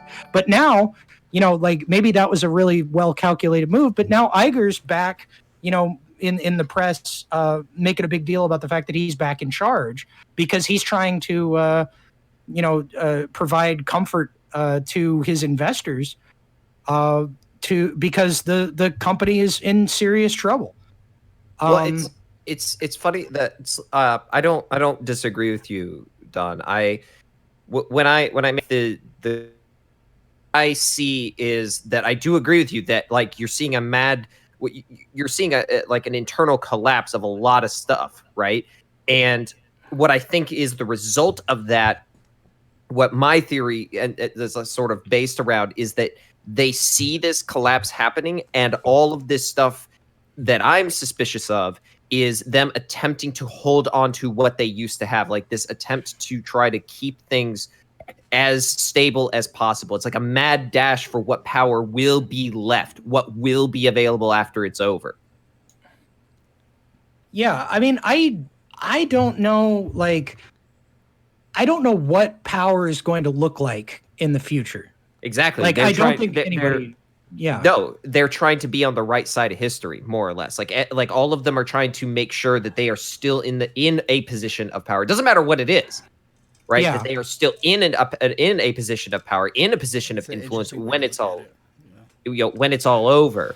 And that's why I think you see so much disparate like efforts being done across, corporate platforms, state government platforms, the federal platform. All of it is so bizarrely different. Like there's no unification to it, just because all of them are trying to make sure that when this is all over, they are in the best position possible to retain whatever authority or like measure of authority similar to what they had before.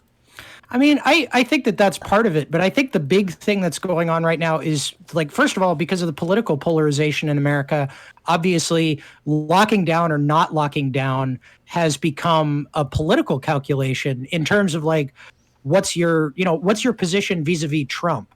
Like, for Democratic states, Democratic-led states, there's a lot of pressure from their constituents and also from the leadership to thumb their nose at Trump and make the lockdown harder. If Trump wants to, increase the law, because Trump has been, aligning himself with sort of the grassroots or semi-grassroots, like Open America movement and stuff.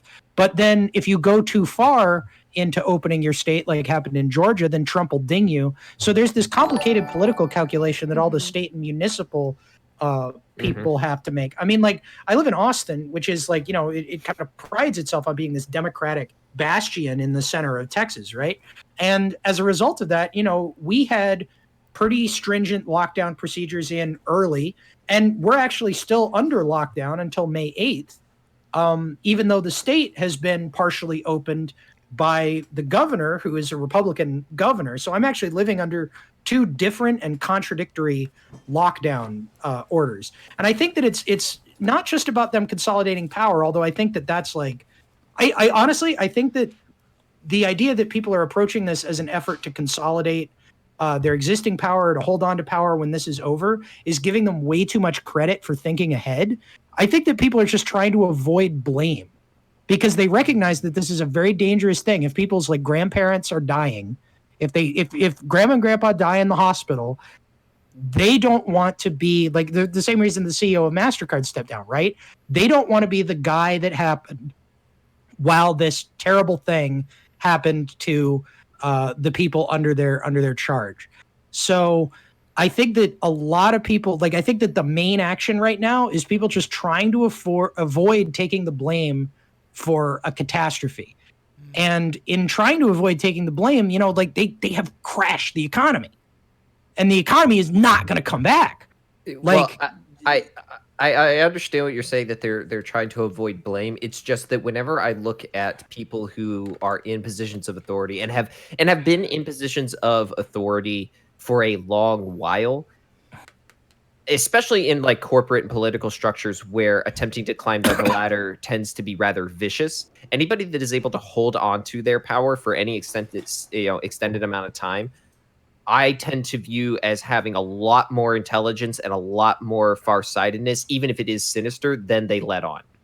Yeah, I actually don't think that corporate structure or like modern day bureaucratic structure rewards intelligence or foresight. I think that it rewards groupthink. It rewards basically systematization of things. But somebody has to originate where the groupthink comes from. That's what I'm getting at. Right? Yeah, but I don't think it's the people in the executive positions. I think that the executive positions, like, you look at what the presidency has become. Like, we live under this like incredibly powerful imperial presidency, right? And that's been happening since the 60s. But the people that we get into office have less personal control and less personal power seemingly every time. They become more and more of a figurehead for a large bureaucracy, a large unaccountable bureaucracy, which is operated under the auspices of the executive branch. Like George W. Bush, it's acknowledged now. He played the president on television while Dick Cheney made the majority of decisions behind the scenes. Barack Obama was in a similar position, and Donald Trump, like I think that he's just created an incredibly chaotic environment where you can't really establish like who is making what decision or whether a decision is being made at all. I think that's intentional. I want to read a few super chats real quick. Yeah. I'll just say I think that this is going to be where you and I disagree, Don. Is I attribute people with power a little bit more intelligence than you. Yeah, I see chaos all the way to the top, but we'll have to agree to disagree. Well, this is gonna be interesting when I come in with my take here. But Toya with $10 says, just wanted to say I really detest whenever people say it's ridiculous that the CIA would get up to this stuff. Like, bro, they fed people LSD just to see what would happen. They got a history of this. Then he gave another $5 and said, also, I'm pretty sure my brother used to work at that Navy base near you, Digi. He's a Green Beret now, though. Love him, but he kind of has a thing for killing. Ooh, kind of cringe. Sorry. Not base. Butthole Weeb at $2 says, no, COVID was caused by not eating beehole. And I also wanted to read, Arden Cobb says, I think Don just made the same argument that Moore makes in Brought to Light, that conspiracy theories are constructed to avoid thoughts that the world is out of control. This is something that Dick Masterson has also brought up back on The Biggest Problem in the Universe. They had conspiracy dipshits as a problem, and that was his essential argument for why conspiracy theories happen. I think that is vastly true. I think that people think that there is more control than there is. However, I also think that almost everybody thinks the world is way bigger than it is. And this is something I started to understand as I traveled a bit more and got a sense of places and kind of realized that, like, if you were to fly over the earth and, like, enough times, you could memorize it. Like, you could totally learn where everything is and where it all relates. Like, the earth ain't that big. And most people have so little power that they are essentially completely under control. I mean, it's not that they don't have power, it's that they don't know how to use their power, essentially, is what I mean to say. Like, most people are kept in a position of having no power. Let's put it that way. Or believing that they have no power. And so, when you have a world that's structured that way, the people who, again, like I said earlier about billionaires, they just have so much power in a world that's run on money that, like, they really can, like, exert vastly more influence than anybody else. But the question is, how easily can influence actually permeate a society? And it's very hard. Like, if you are somebody who operates on pure logic, you cannot reach emotionally thinking people with pure stats. You have to make them believe that you are correct by appealing to their emotions. Yeah, that's most people, though. Exactly. That's why the media is the way it is. Well, it's all people on some level, but you could be somebody who puts yourself into a position of like, I'm just not going to form opinions until I have enough facts, and even then I'm never going to trust my facts, and I'm never going to have real opinions. How media messages are constructed, too. What was that? People who are educated on how media is constructed. Yes. Anybody who understands the way that data actually works will probably be very wary of all the data they get. Which is the position I find myself in. I always say stuff like, I don't have takes, I just say shit, because I think that being committed to your own statements is kind of retarded. Like, why would you do that when your opinion should be in constant flux? New information is always coming in, oh gosh, what the fuck is going on? Whoa, this lighter's on fire. Did you use this? Yeah. Don't use that one. That shit's fucking melted. I mean, obviously you can't anymore. What the fuck? Anyway, that really distracted me. There was a lighter on fire. It was literally on fire. Oh my gosh. That was bizarre. The fucking government's trying to get us. Anyway, so it's difficult to actually change people's minds and to actually corral people. And anybody who thinks they have the world figured out, that's what they want to do. Anybody who falls onto the authoritarian side of the political spectrum ultimately means that you think you know better than other people. You think you know how the world is supposed to be, and you think that other people need to do things your way. And I think a lot of people fucking feel that way, whether they think they do or not, So, ultimately, you've got all these people running around, trying to inflict their worldview upon the world with whatever way they can. And even though these billionaires do have unparalleled influence, they can't just change things. You got Oprah out there trying to influence people through her TV show, basically have people think like her by engaging with the things that she wants them to engage, putting them in the mind state that she wants them to be in, essentially training them to be a certain way. And she has a colony. She has the Oprah Hive, the Bugmen of Oprah, and there are a lot of them, but she doesn't control the country, but that's what these billionaires want. They want to be able to they think, okay, if I was in control, I could make this whole thing make sense. Bloomberg thinks that, and Bill Gates thinks that. Bill Gates definitely does think that.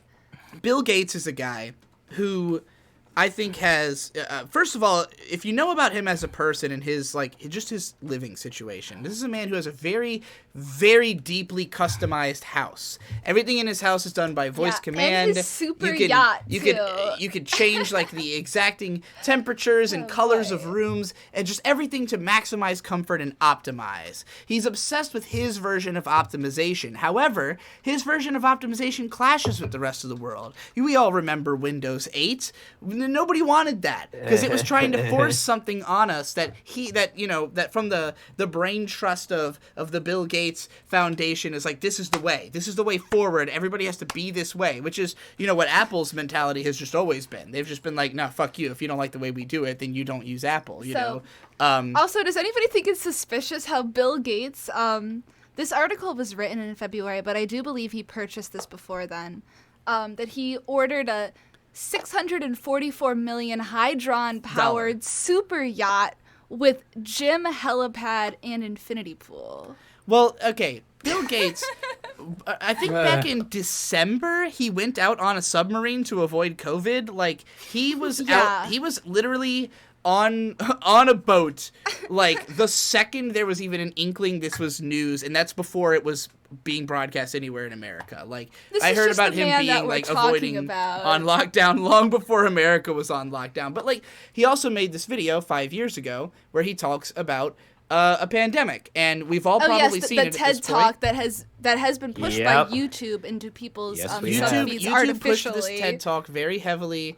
It got reported on the news, and it sort of resurfaced and reintroduced Bill Gates as the super Chad scientist. Yes, he suddenly is in the conversation. Now he's everywhere, and this TED Talk, like, I mean, I had never seen it. Nobody ever talked about it, but it just suddenly is the biggest thing on YouTube.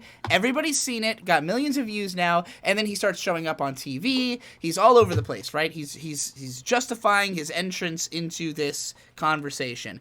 And he always talks about it with this way, like, I have a plan. Like, yeah, it's all going to be resolved inside of this time frame. Here's the estimates. Here's, like, how we're working on it. I've got a vaccine. Here's the potential outcomes. Like, this guy was more ready than anybody. And he warned us about it beforehand so that he would be in this position to be somebody who we listen to, because we look at it as like, oh, he knew about it before it would happen. You know, Bill Gates warned us. Now we must look to him for more knowledge. This is something that Bill Gates did in October 18th of 2019. So this was well before China and Taiwan were, like, you know, enforcing policies to protect people against the spread of the virus. Mm-hmm. We don't really know when it started, because when you start looking at videos of China, you see people, like, passing out in the streets. And we are finally getting to that position in the States ourselves, where we are now, like, learning that people are getting sudden strokes, which I think that this is what is happening in China. People are getting these strokes out in the streets. Some of the early things that came out in the research on coronavirus before it was really hitting America was stuff about a lot of people dying of sudden strokes, or just no fucking, like, heart attacks, just crazy, weird, unexplainable sudden deaths, especially from people who caught it twice. People who caught it and caught it again were dying. There was, cases of it killing sperm. That would be it's one something of the that's first things being we learned. researched, as there has not been a lot of it, I guess. Well, it also just kind of, you know, what will be the permanent effects of people getting this virus, because we've seen people's lungs, like x-rays of their lungs after getting the virus, even if they have a mild version of it where their lungs are completely fucked up. Like, this shit can cause permanent lung damage, which is really scary. So it's just like, what are going to be the, like, long-term effects of this? We don't know. Kajoro Bittathorn with $5 says, did any of you watch Cernovich's documentary Hoaxed? Plant that convinced people to be pro-Bush War blew my mind. Amazon banned it after 1 day, no refunds. I have not. Cernovich rubs me the wrong way very hard. Yeah, me too. But I don't know. It could be interesting, but I don't trust that guy. I so it'd be hard anybody for me who makes a documentary, so I watch them all. Like, I'm into watching, like, documentaries. Maybe it's interesting. Even if like they have a very liberal slant, I'm just, like, interested in what they are talking about and why. But anyway, to continue I would probably watch it. about Bill Gates and how he sort of planted the seed to be the guy when the time came that the coronavirus. Well, here's the other thing.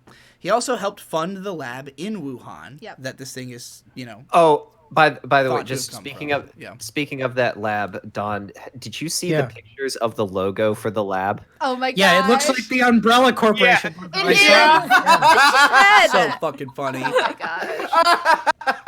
gosh! When I saw that, I was like, oh please, God, tell me this is a fucking deep fake bullshit. Like, please. It turned out, nope, that's not the case. And I was like, oh, we are living in a clown world, my boy. Right. That's some definite. Absolutely. So you know, he helped fund the foundation. There was, I don't know what happened to this story. What was the deal with there was like some stuff going around about how there was like the coronavirus had come from Canada, like it. Oh yeah, the feds intercepted people who were smuggling virus samples. Oh no, I mean that from Canada had been to China in an well, airport. no, that had been happening all over the place. That happened in the States too, where you had like Chinese agents like literally going into like virology labs and like just giving samples over to China. And also people fucking bringing back like animal corpses, like tons of dead birds. I mean, they got a guy who's like bringing like 50 pounds of dead birds. I'm gonna try to make the safest assumptions I can, because when you talk like a conspiracy theorist, it's like here's the difficulty of all of this. And Don, this is something I really wanted to talk to you about, because I feel like you come from a world where most of the people you kind of follow or talk to are more or less close to the same page as you. Would you say that's fair? Like in terms of understanding what's going on in the world? I mean, I don't know. Like, I also get a lot of my news, like, you know, from more traditional sources. But yeah, I'd say that, like, the weird thing is, like, the zone is actually very, very heterogeneous in terms of, like, people's beliefs and Yes. stuff, but it's more of an art community than it is Right. like, you know, like we're not poll, you know, like we're not talking about politics. I mean, all I'll the tell you, time. Don, and this is it's weird to say this because I'm the kind of person who I don't get into something until there is a guy through which I can experience it. So like my involvement in politics or interest in it has skyrocketed in the time since following you and China Uncensored and We Are Change and like a few other channels where like I was not particularly interested until I started following you on Twitter, and now I have news in my feed all day. Like, any pertinent information I need to know that is not getting circulated in a mainstream circle, I will find out about at this point. And so, it's very strange for me because I have a huge audience, which mostly has no fucking idea what I'm talking about ever. There are people on my subreddit talking about how I'm literally losing my mind because I'm out here memeing on Bill Gates. And, like, to me, like, people have been memeing on Bill Gates on 4chan since the start of this fucking thing. Like, I mean, yeah, absolutely. Yeah. whether it's true or not that he's involved, it's funny as fuck. So, like, why would you be upset about it? Did I mention the Event 21 or 2000 or like, wait, can I just real 201 quick? bullshit? Are people like defending? Like, do people not understand that Bill Gates is like photographed with Jeffrey Epstein and shit? Like, do people not realize this guy is a fucking one of them? You know, They don't. A literal fucking pedophile and literal international Satanist. globetrotting Satanist, fucking oh my gosh! clockwork elf. Oh my gosh, Don worshipping- Jolly! Clockwork Elf. Did you see that on the Microsoft YouTube channel? They've recently had like a trailer for the VR experience with that artist who is known. Oh, yeah, for Maria Podesta. Abramovic. Yeah, Maria. Yeah. Did you see that? I did see that. Yes. Oh my gosh! What a thing. I mean, that's the other thing I wanted to talk about because we're like having the conspiracy theory episode, and it's like post Epstein, like what the fuck is a conspiracy theory? Because it's Right, like exactly. yeah. How do you even define it? Yeah, right? Because we suddenly got thrust into a world where thinking that something that is, you know, that would before have been just completely outlandish and dumb and like, oh, you just want things to be fucked, is suddenly just that is just how the world works. Like the world is just fucked all the time. The people at the top are fucked up. Mainstream media got so fucked by that where they were just accepting that happened as a joke sarcastically. So I want to explain. 9/11, they were able to spin it like people who, conspiracy theorists, they're insane. Like this is a crazy thing, but the mainstream media literally couldn't even do that. And you have Hillary Clinton coming on joking about it on the fucking Daily Show, right? Oh my god. It's just like that was the worst. Yeah, I mean, I think a lot of people have been awoken to the fact that like things aren't as they seem, at least. Yeah, that was when Epstein died, I did a live stream that day, and the thing that I said was like, look, you might think that this is like a terrible thing because we're not going to he's not going to have his day in court. But like, look, if he did have his day in court, it would have been a story that was over in 6 months. And as soon as he got killed, it became legend. It became myth. It became culture. And it's like, you can't stop that. In 20 years, people's kids will be like, what was this? What was this? What was this about? Mm-hmm. Like this, you cannot erase this. And that's the thing I think that the short-term thinking of the corporate oligarchical society that we live in, this is its big weakness, is it actually can't produce durable culture. It can produce fads. Absolutely. But it can't produce something that's actually going to last. And you see I hate to keep going back to Disney, but I'm just fascinated by how much they just ate shit through this whole thing, right? Because think about how much of it.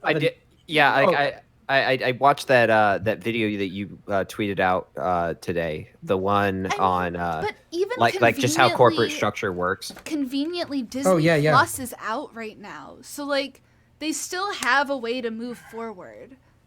Well, but that way to move forward, they designed Disney Plus to not be profitable for 7 years. Yeah. Because they wanted to get the subscriber numbers up. So even though they've got I think it means something to consumers more to be subscribed to something than to just buy products.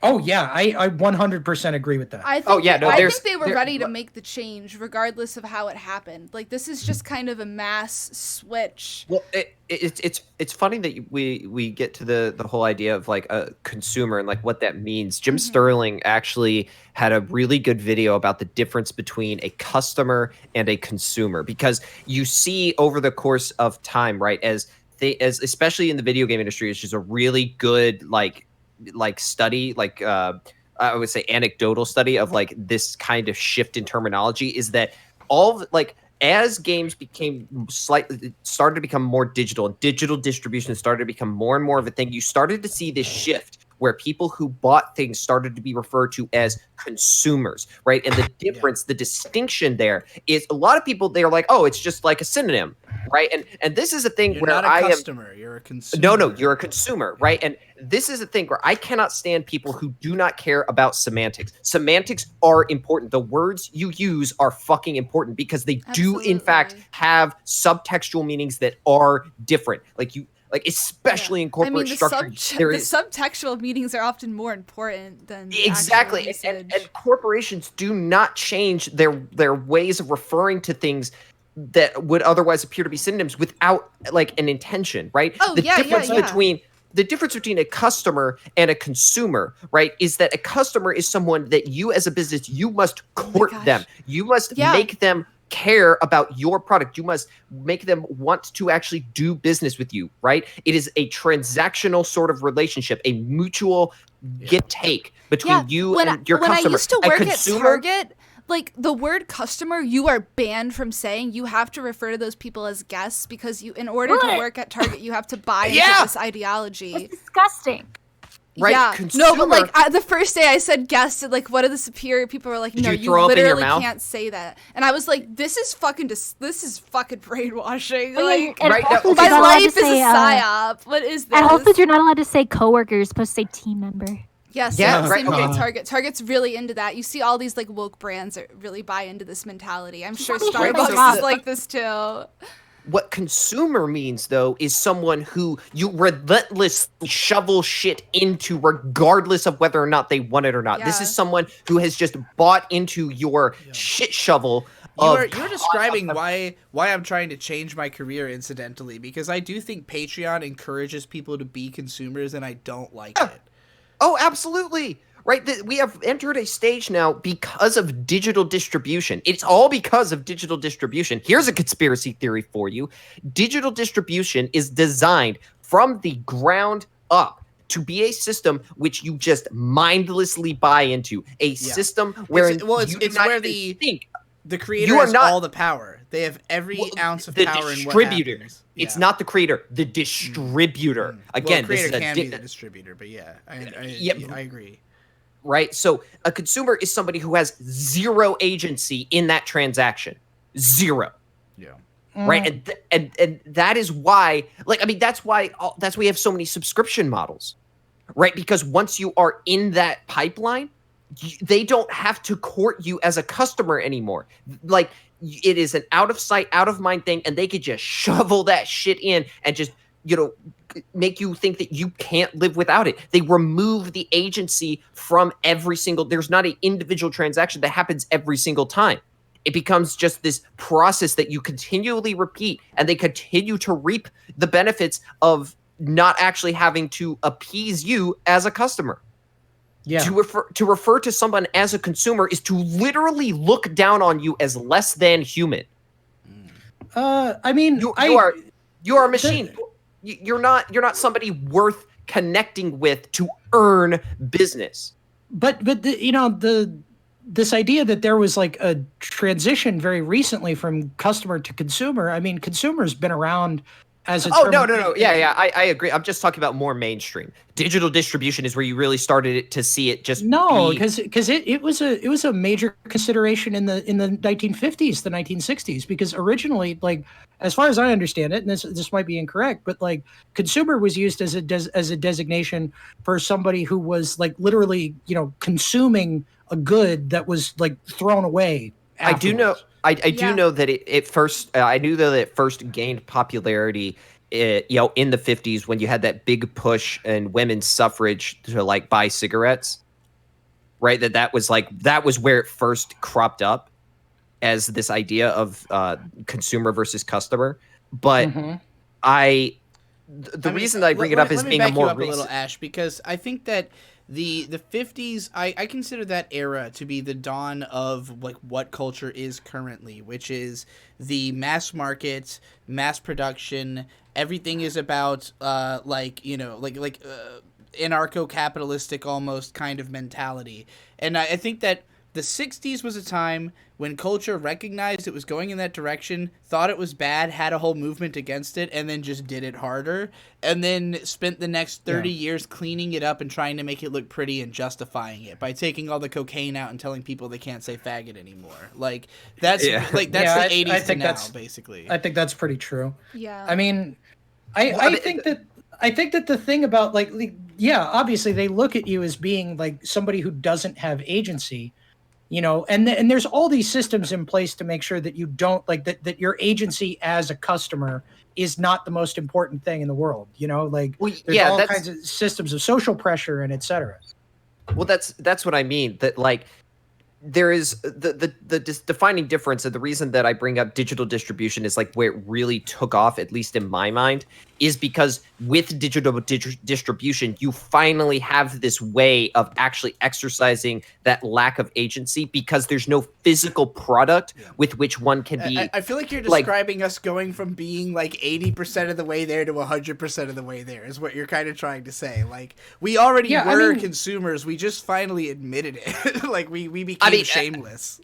I maybe, I don't know. Like, it's like the whole, like, Don, you were talking about like they engineer systems into this stuff to be, to have like social pressures and stuff to like take away your agency. And the reason, again, that I think digital distribution is largely at fault here is because without a physical good, right, there is a lot less courting of, return on investment, right, with a customer that you have to engage in, right? There's no physical thing that you can actually that somebody upon purchase, the physical good represents that transaction. With digital distribution, right, there is no longer anything that you can look and say, yes, that was a good product, I would like to purchase that again, right?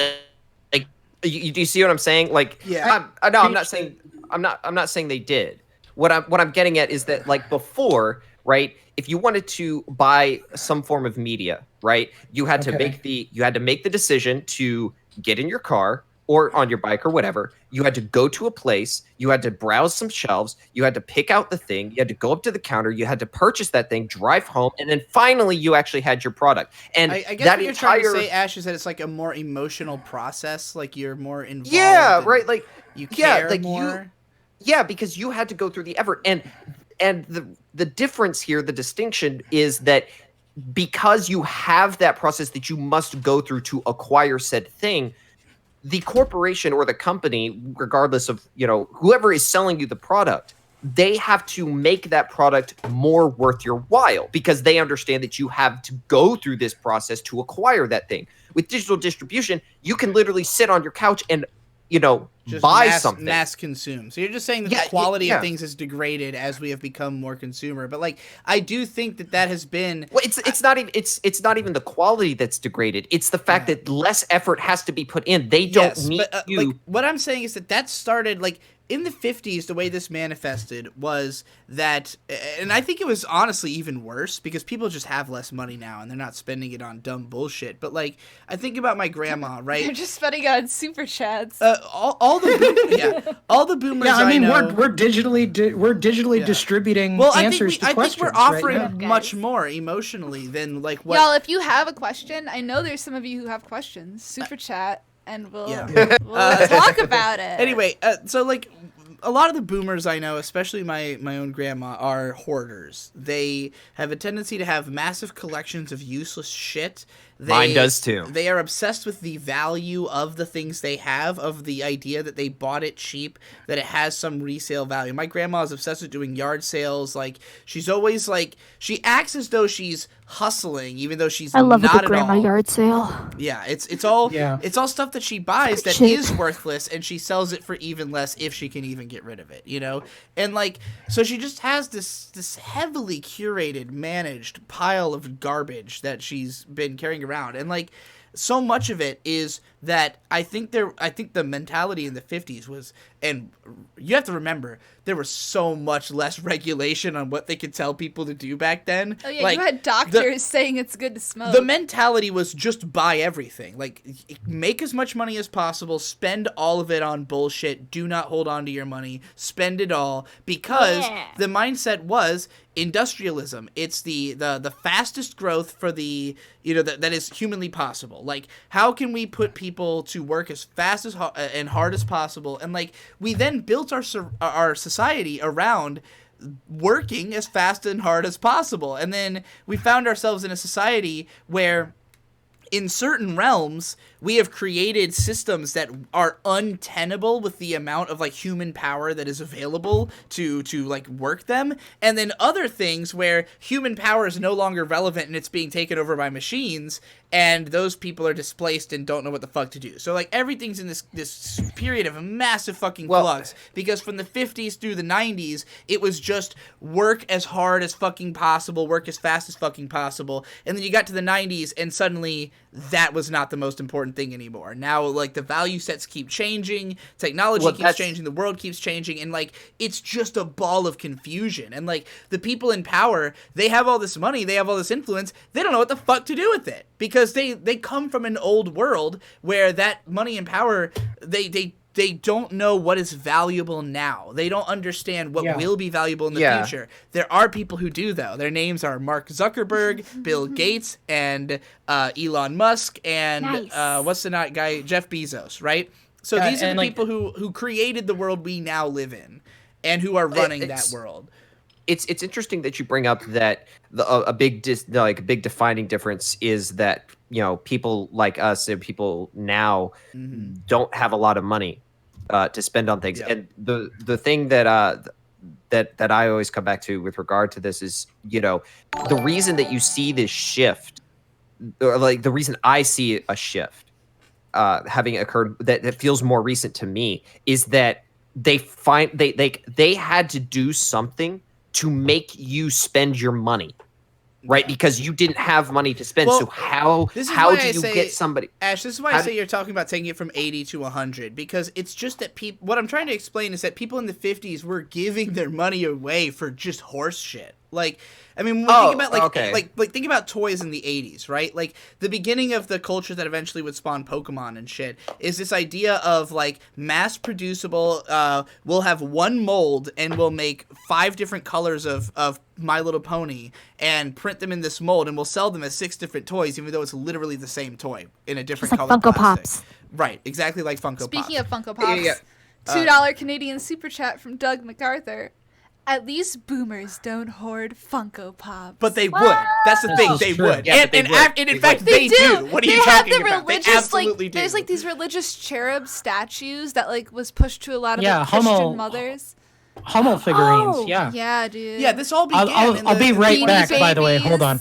They're all the problem. same. But I mean, like, the 20th century has been nothing but people spending money on bullshit that is worthless and being told that it has worth, and the only worth it has, I mean, this is inherently true, right? The only worth anything has is how much people want it, right? So, like, money is worth as much as people are able to give you in exchange for money based on how much they want it. And throughout history, money has been in, I think, much worse of a fluctuating state than it is in the modern day, where the government tries really hard to keep money stable, which they can't do because the economy is completely fucking retarded, and the problem is that we keep bailing out businesses that have no idea what world they're living in anymore. And okay, so the thing I'm trying to say, I mean, I understand what you're saying, that like, you know, it seems like I'm going from 80 to 100, and I think the reason it feels like that is because I think what happened and like what I'm describing is that they didn't understand how to make people who had little money and therefore valued what they bought with that money. They did not understand how to turn them into consumers until digital distribution came along. That is a really good, that is and what then and they caught up. I mean, to describe that's where that's when they figured out how to get our generation. When they figured out. So the 80-20 rule, the idea, the law of the vital few, as it's called, is that 20% of the consumer base is responsible for 80% of the profit. And in all ventures, this is what you're seeking. You are looking for the 20% who is going to give you 80% of the profit. Those are the whales, right? And so, like, all economics really relies on these whales, these people who have money that are just willing to give it into whatever thing, and you have to figure out, how do I appeal to those people? But there's also the small dollar donation world, and I think that this is what you're talking about, is the in the modern world, it is much easier to get $1 from 1 million people. Like, in the old world, you could not do that, and now you can. And, like, Patreon is based on this, and basically, this is what is simp culture. Simp culture is people without money spending money. That is simp culture. That is the modern world. Well, that's the thing, is that before digital distribution, they hadn't figured it out. They didn't understand how to... That's what a consumer is, by the way. Consumer is just scare quotes for simp, by the way. Yeah. They didn't understand how to get those people. And so it felt, for me at least, it felt for a while like I had control over my money, more so than my parents, more so than my grandparents. That, like, because I valued it more and I wasn't just going to buy dumb bullshit that, I couldn't, that didn't mean anything, that I couldn't be affected by consumer culture. And then all of a sudden they have digital distribution, and all of a sudden they figured that shit out. They understood. And so that's why I feel like it snowballed. That's why I felt like it, accelerated to a degree, because it finally caught up with people like me. Yeah. But digital distribution isn't just about social control. It's also, being driven to a large extent because packing and shipping and creating a physical product is expensive, and also because a lot of these goods that we're talking about, it's actually much more accessible to get them digitally, which is why they were so widely pirated. It's actually amazing. Like, Jeff Bezos' philosophy, and if you watch, there's a great YouTube channel called Polymatter that does videos on all kinds of stuff like China or Amazon or just like businesses. He's a very technical channel. All you get is information, but he has these videos on Amazon and their practices and their mentality. And essentially, Jeff Bezos, he legitimately, his mindset is make things the best they can be for the consumer. What the fuck is that? That's my ringtone. Jesus, just scared the shit out of me. Like, his mindset is make things the best they can possibly be for the customer. It doesn't matter what that means for the employees, essentially. And because as long as there's there is minimal thought on the side of the consumer, there is more money to be made. And I think that the mentality is basically race ahead of the world so that it can catch up to you, right? Like, it's kind of a mentality of almost like killing a few people to save more, and the problem is that it's not justified because you can't justify it. Like, Jeff Bezos, none of these billionaires actually has the answer to how the world should be, but they think they do.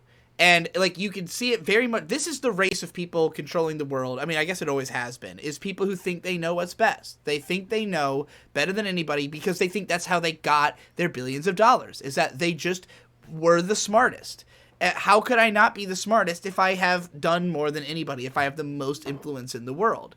And so your mentality becomes, well, like, with my perspective that is so much broader than anyone else's because of the length of my influence, in spite of the fact that these people are completely insulated and totally unrelatable to anybody in society and couldn't possibly understand the needs of people the way that people do, or adapt to the way the world is changing when they've completely isolated themselves into a bubble. And I'm speaking as somebody who's on the borderline of being this kind of person myself.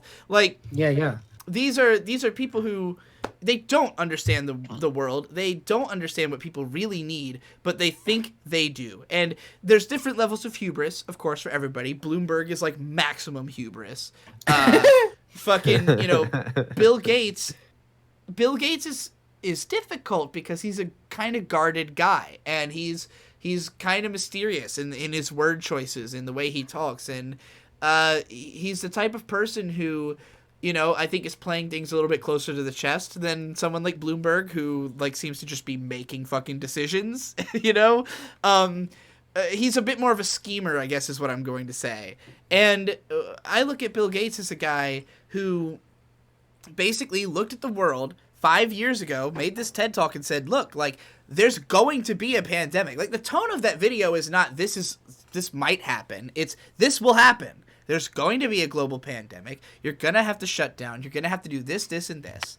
And so then that inevitably happens. And he can point at and say, yeah, I mean, all the data said this would happen, right? Well, what data? Who has this data? How does he know this? How does he know there's going to be this big global pandemic in the next 5 years? Like, this is a man who's anticipating this. He's waiting for it to happen because he knows he can capitalize on it. How can Bill Gates capitalize on this pandemic? Well, what is the most valuable thing in modern society? Someone answer, please.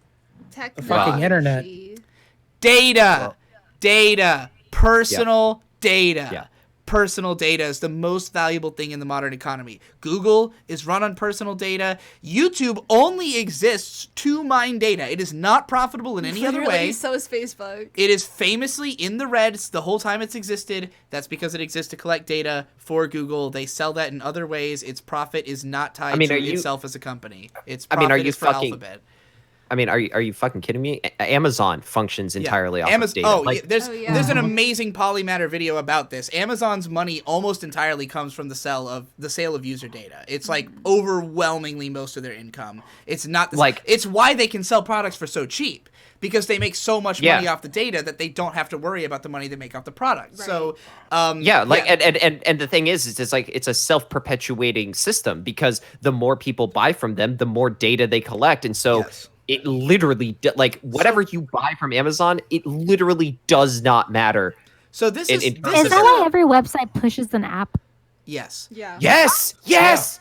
Yes. Because apps, like, okay, they all track your location data. They track tons of fucking data from you. Yes, have you ever downloaded an app? And anything you click allow on, they can access your fucking microphone. Like, Facebook literally listens to your devices, and people have proven this in countless fucking tests. That so Facebook literally fucking computer and laptop. I downloaded a Spider Solitaire app, right, to kill time on my phone, like at work or something, right?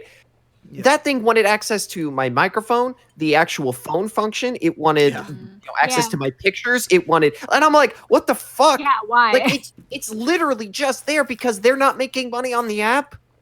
They're making money off the data they're mining.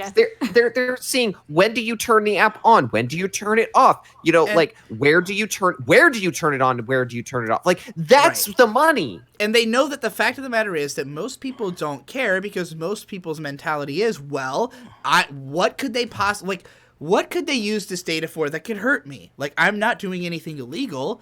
What's the problem with they having my data? And it's like, well, the problem is that when they have your data, they will guide your actions. Like, Google, not even that, but I mean, they're literally stealing your profit. Like, I'm not a bit like, I don't tend to subscribe to the idea of, you know, surplus, you know, that profit is surplus value from the employee or whatever. But like, this is literally that. You as the individual have inherent value economically, and you are getting it literally stolen from you because they're not paying you to access it. You could be, like, if people knew that they could make money off of their data, everybody would be making money off of their data. Like, these companies would pay for it. They would pay for it. Instead, they just pay YouTubers to get it for them, like us. But, you know, and they pay us nothing to do that for them. They pay us, like, dramatically less than we're worth. Pennies on the dollar. Unbelievably less than our worth as influencers in society. Where, like, somebody who had 10,000 views on something in the 90s would have been considered famous. And that is not the case now. Websites make their mobile websites, like, unusable to push the app. Is that a conspiracy? Yes. That's not even a conspiracy. No, that's just the truth. Yeah. I mean, there are people who will tell you about that. This is the whole reason that unless I need to, like, call someone, my phone stays in airplane mode 100% of the fucking time. Yeah. And just That's way too low. So let's what if talk somebody's about... trying to reach you? Like, what if family's trying to call you? Actually, talk about that while I take a piss. I'm fucking... I literally, tense. I have told both my mother, my dad, that if they want to reach me, all they have to do is ping me on Discord because it's on my computer and it's open, and then I will give them a call back.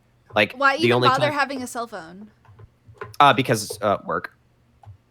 When I'm at does your work pay for your cell phone? No. You should fucking make them do that. Well, tell them you're getting rid of it. I already have it. Or just get not a smartphone. Like, don't they still have the not smartphones?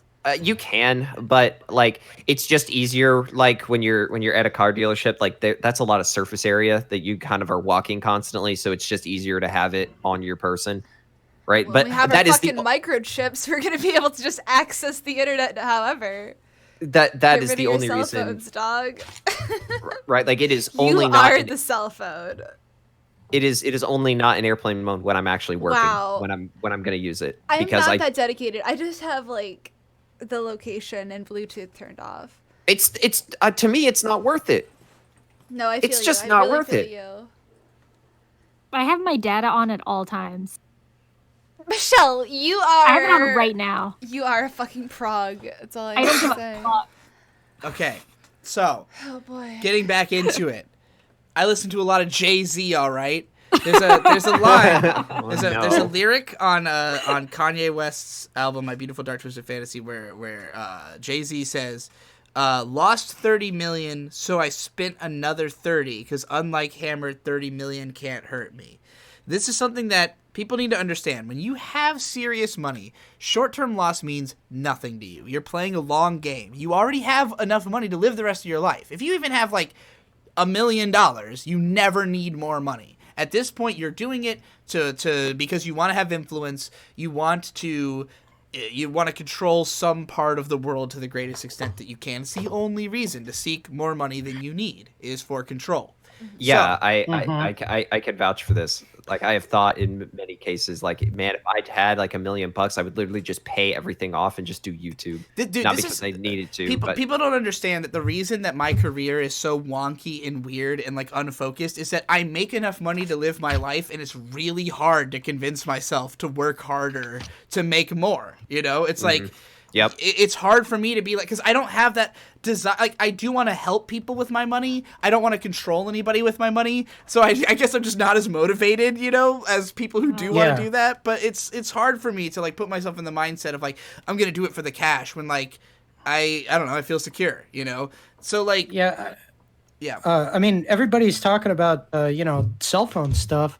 Like, I actually lived for about 5 years. I didn't have any fucking cell phone. The only way to get in touch with me was to send me an email. And I was living in warehouses in New York and various other sort of like off the books situations. Was that a hard situations. decision for you to make?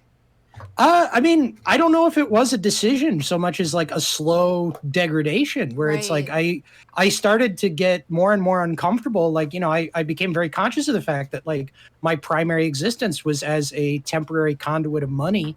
And I was like, I don't want to live this way. I want to start doing other things. At this point, you do have a cell phone, right?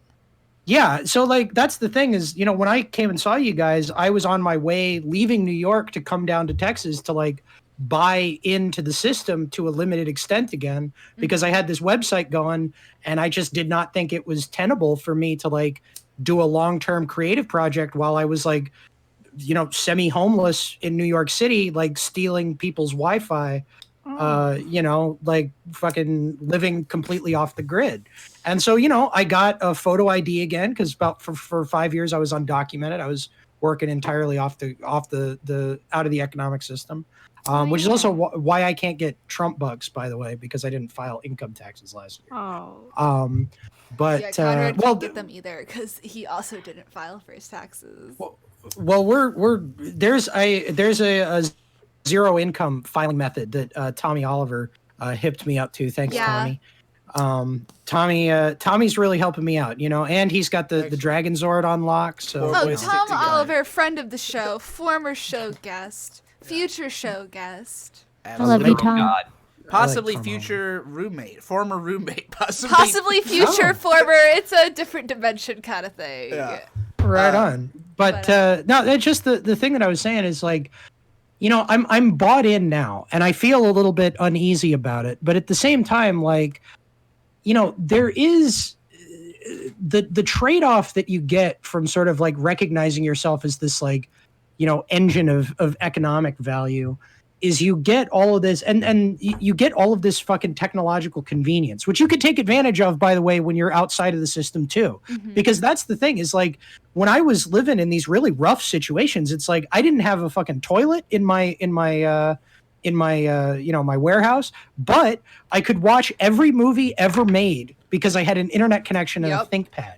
Like I had I built the infrastructure for, you know, in the Encyclopedia Zone and for another publication I was involved in, while I was like, I didn't have access to like the basic things that you're supposed to have access to like be a citizen of the modern world. And yet I was able to build a publishing operation that, you know, reaches every corner of the globe simultaneously. Like the empowering, the level of empowerment that has been given to people through the internet is not something that was calculated. It's not something that anybody anticipated.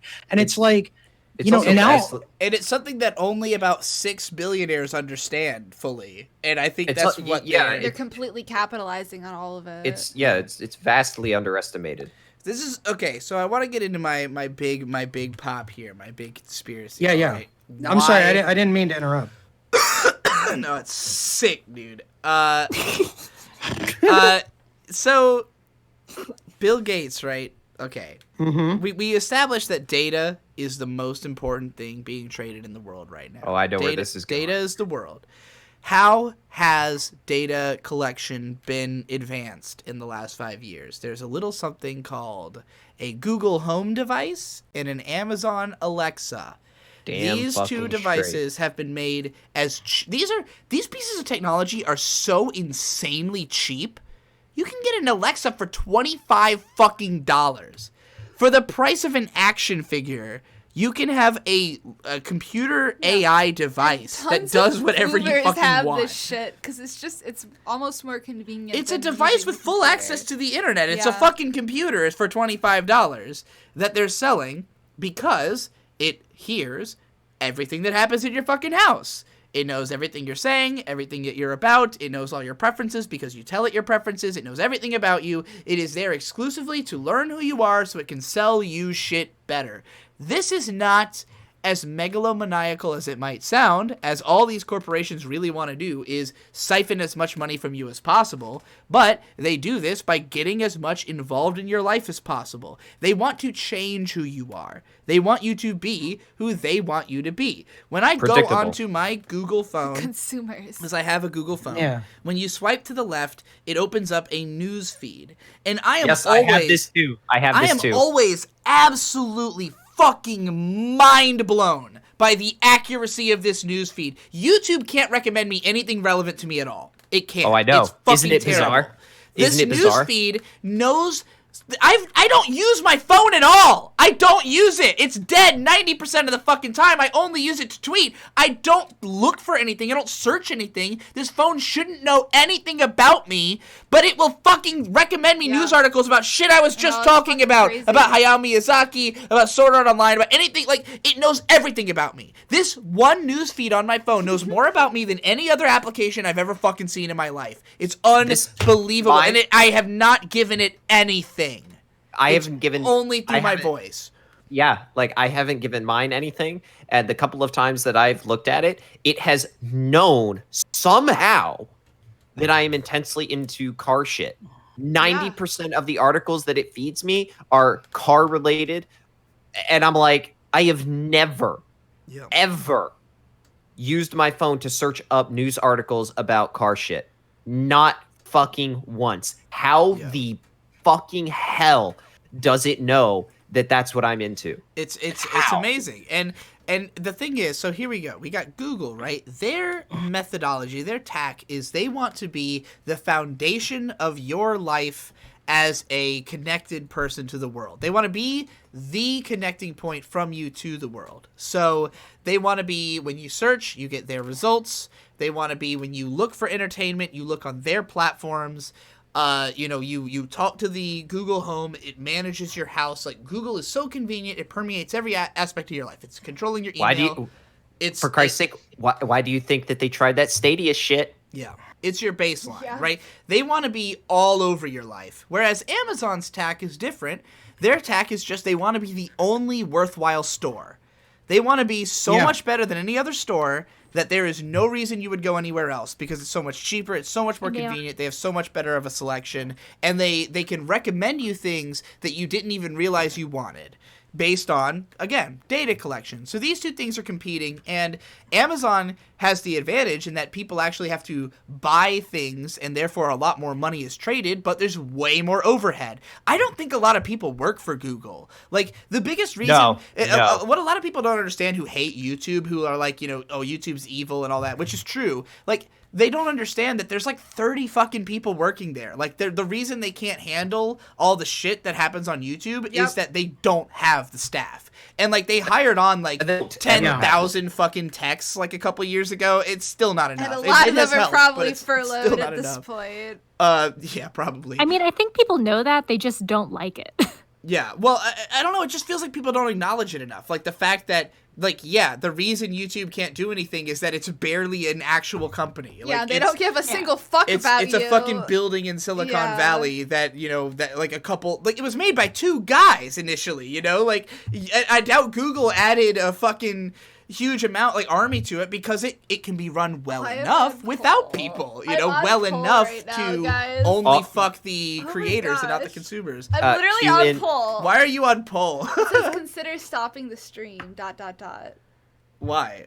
Why are they trying to, like, threaten you? Are they trying to think that you being posted on poll will make you feel threatened? I just wanted to pull this up and comment on Vic and Hope being the ultimate hipsters. U.S. marriage rate plunges to lowest level on record, and they got married in that period. Is that That's why? a top Schizo post. Whoever fucking said that, you have my props.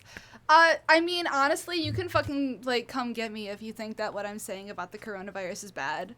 Like, I don't know what he was saying you should end the stream for. I think he was just trying to be spooky. I know, but I mean, whoever's listening, like, I mean, this is shout what out I'm to saying. Poll, I guess. It's probably because you were on Poll and they were just trying to like get it. They might have just been trying to get on the stream. No, that's somebody who knows me because I think that's exactly what it is. Oh, Toya with $5 says, I was talking to my boy Thuggy T about getting a cat tree for my precious cat, and I immediately got recommendations for cat trees on my homepage. Fug. Yeah, dude, it's fucking insane.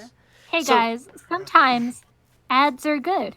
So, well, they can be. They can be helpful. I mean, that's the other thing. Like, pop up on my Instagram. I think most people view all of this as extremely helpful, and it is in a lot of ways. It's just about the encroachment that it has into your life. And, like, I think people view it as, oh, you're making a slippery slope argument. They don't want to take over everything, but it's like, bitch, I watched Psychopaths. I know how this works. Like, it's a fucking real slippery slope. But, like, okay, so you got Google, you got Amazon. They have unparalleled ability to gather your data, right? What does Microsoft have? I mean, they got computers. Everybody uses their computers, but, like, what do they have to really gather your data? Bing was a fucking failure. It's only good for porn, which, in fairness, means I use it almost more than Google. But, like, what does Microsoft have to collect your data? Well, Bill Gates is sitting around, this man, obsessed with pandemics, playing Pandemic every day on his phone. All he thinks about is pandemics. He gives a TED Talk about it. He retired as the CEO of Microsoft, like, 5-10 years ago, something like that. He hasn't been CEO for a while. Oh my god, I have to He's just a man with a preposterous amount of money. I have to ban this Hitler guy. Moving his money around through various... Dude. I don't know what the fuck you're talking about. Yeah, there's a man in our chat just screaming Hitler didn't cause hyperinflation over and over again. I'm sorry, I can't fucking have that on my channel. Anyway, so yeah, Bill Gates... He's this guy, he's got a lot of money, a lot of imagination, a lot of time. He can basically do whatever he wants. The man is a robot. He has definitely caused enough deaths that he's totally desensitized to that. He's definitely raped enough kids that he doesn't care about human life. Jesus Christ, okay. This is a man who Like sterilized enough Africans. He did literally sterilize a shit ton of Africans as well. That's a real thing. So I look at him. His vaccines have been proven he's to a part of a this. cabal for population control. With he's Oprah. big into He's eugenics. been in the meetings where the world population has to be decreased. So the question is, like, okay, who stands to benefit the most from the coronavirus? Obviously, it shuts down lots of old industries. The oil industry is the most fucked it's like ever been. Which is sick because gas is mad fucking cheap. Dude, I cannot wait. The gas light just came on in my car. I cannot wait because I haven't had to get gas. Under $20 for a full tank for me. So I am so excited. I cannot wait. Kajoro Bitterthorn with $5 says, remember that one Polymatter vid, Digi? Google's entire shtick is you should do away with your privacy because it lets us give you better features. Right, exactly. That's what they're trying to say to people is like, I mean, we're making your life better. Don't you want that? And a lot of people are going to say yes because they just don't think about it in a long-term way, or they just straight up don't even fucking care about those whatever nebulous freedoms they're clinging on to. Well, no, it's that they don't comprehend the extent to which that actually applies. And the difficulty of leaving it as well. The difficulty of even knowing how to leave. Like, I'm not out of Google's infrastructure, obviously. We're on YouTube right now, so yeah. You know. And I mean, props to them for even allowing this to fucking happen. It just shows how much, like, that's one thing I will praise all these new billionaires for. They understand that nothing matters. They're way more nihilistic. They understand that, like, people don't care. At the end of the day, like, we're selling you a brand. Well, I mean, if I don't come out here, if I don't have proof of, like, if I don't have a photo of Bill Gates, like, injecting fucking COVID into somebody, they're like, nobody gives a shit what I have to say about it. And if they wanted to, they could silence me if I was dangerous. for the government to understand what these groups are thinking about. Yeah. Like, oh, what brings these groups together? Oh, this is what their beliefs are. Like, now we can create messages for these people to be better consumers. So I guess what I'm trying to say is I don't know that Bill Gates, at the end of the day. I don't know that he, like, caused COVID or anything like that, in as much as the Wuhan lab had already had, like, it was, like, ranked poorly for safety. Yeah, right? there were whistleblowers who came out, even in the CIA, who were saying that they were unfit conditions, that there is a possibility of something being an emergency situation from this. Digi, I thought that you were going somewhere with Bill Gates, and I'm still you're not done. You're not done. Okay, because I was gonna be like, there's a big thing that recently came out with Well, what's with your him. big thing? I want to know about that. The microchip thing. Okay, well, I don't. Did he actually say something about microchips? Yes, he has a patent for it. Oh, yeah, he so does? he has. Okay. He literally has a patent for a microchip, right? That gets inserted under your skin. Right. And it operates via body heat. That's how it runs. Okay. Interesting. Okay. But here's the thing that just it was just creepy. Okay. Yeah. The purpose of this is not just to track you, but it's literally a mini GPU and it uses you and you providing it power to mine a cryptocurrency.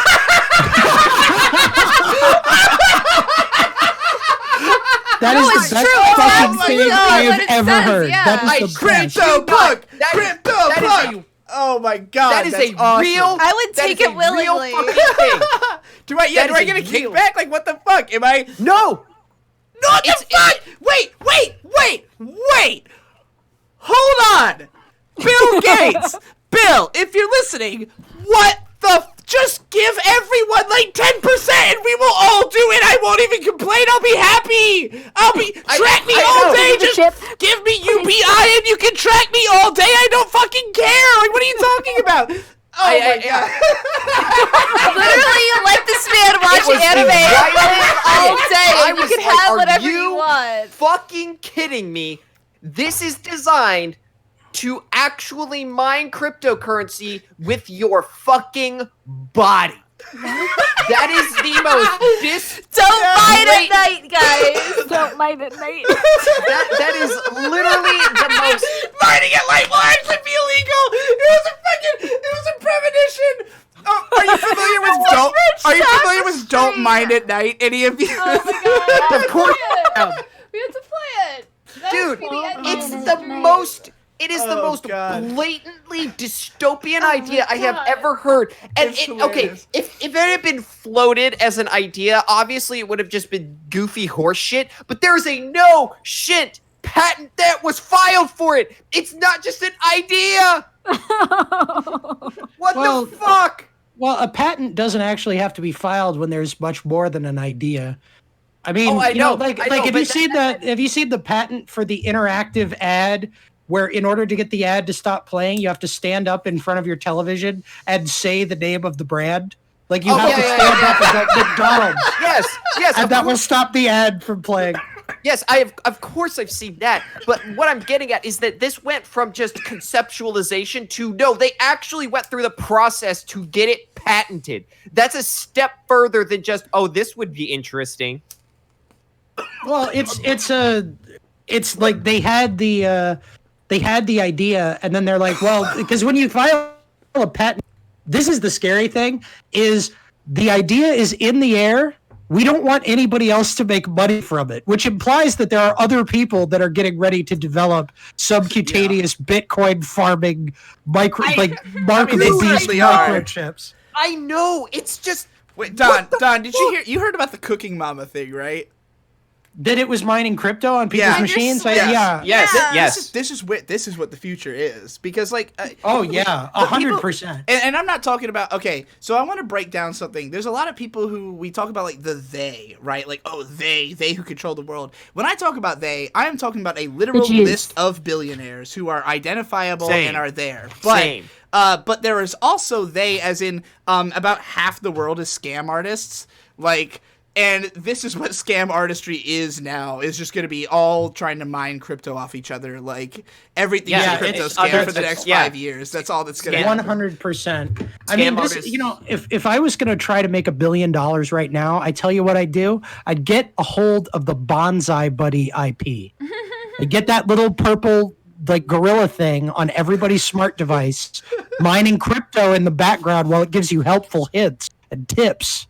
Dude, that's the future. That's the future. You're literally describing a more realistic, this is just a more realistic version of the plot of that one spy movie. What was it called? Fuck. Oh shit. Spy Kids. No.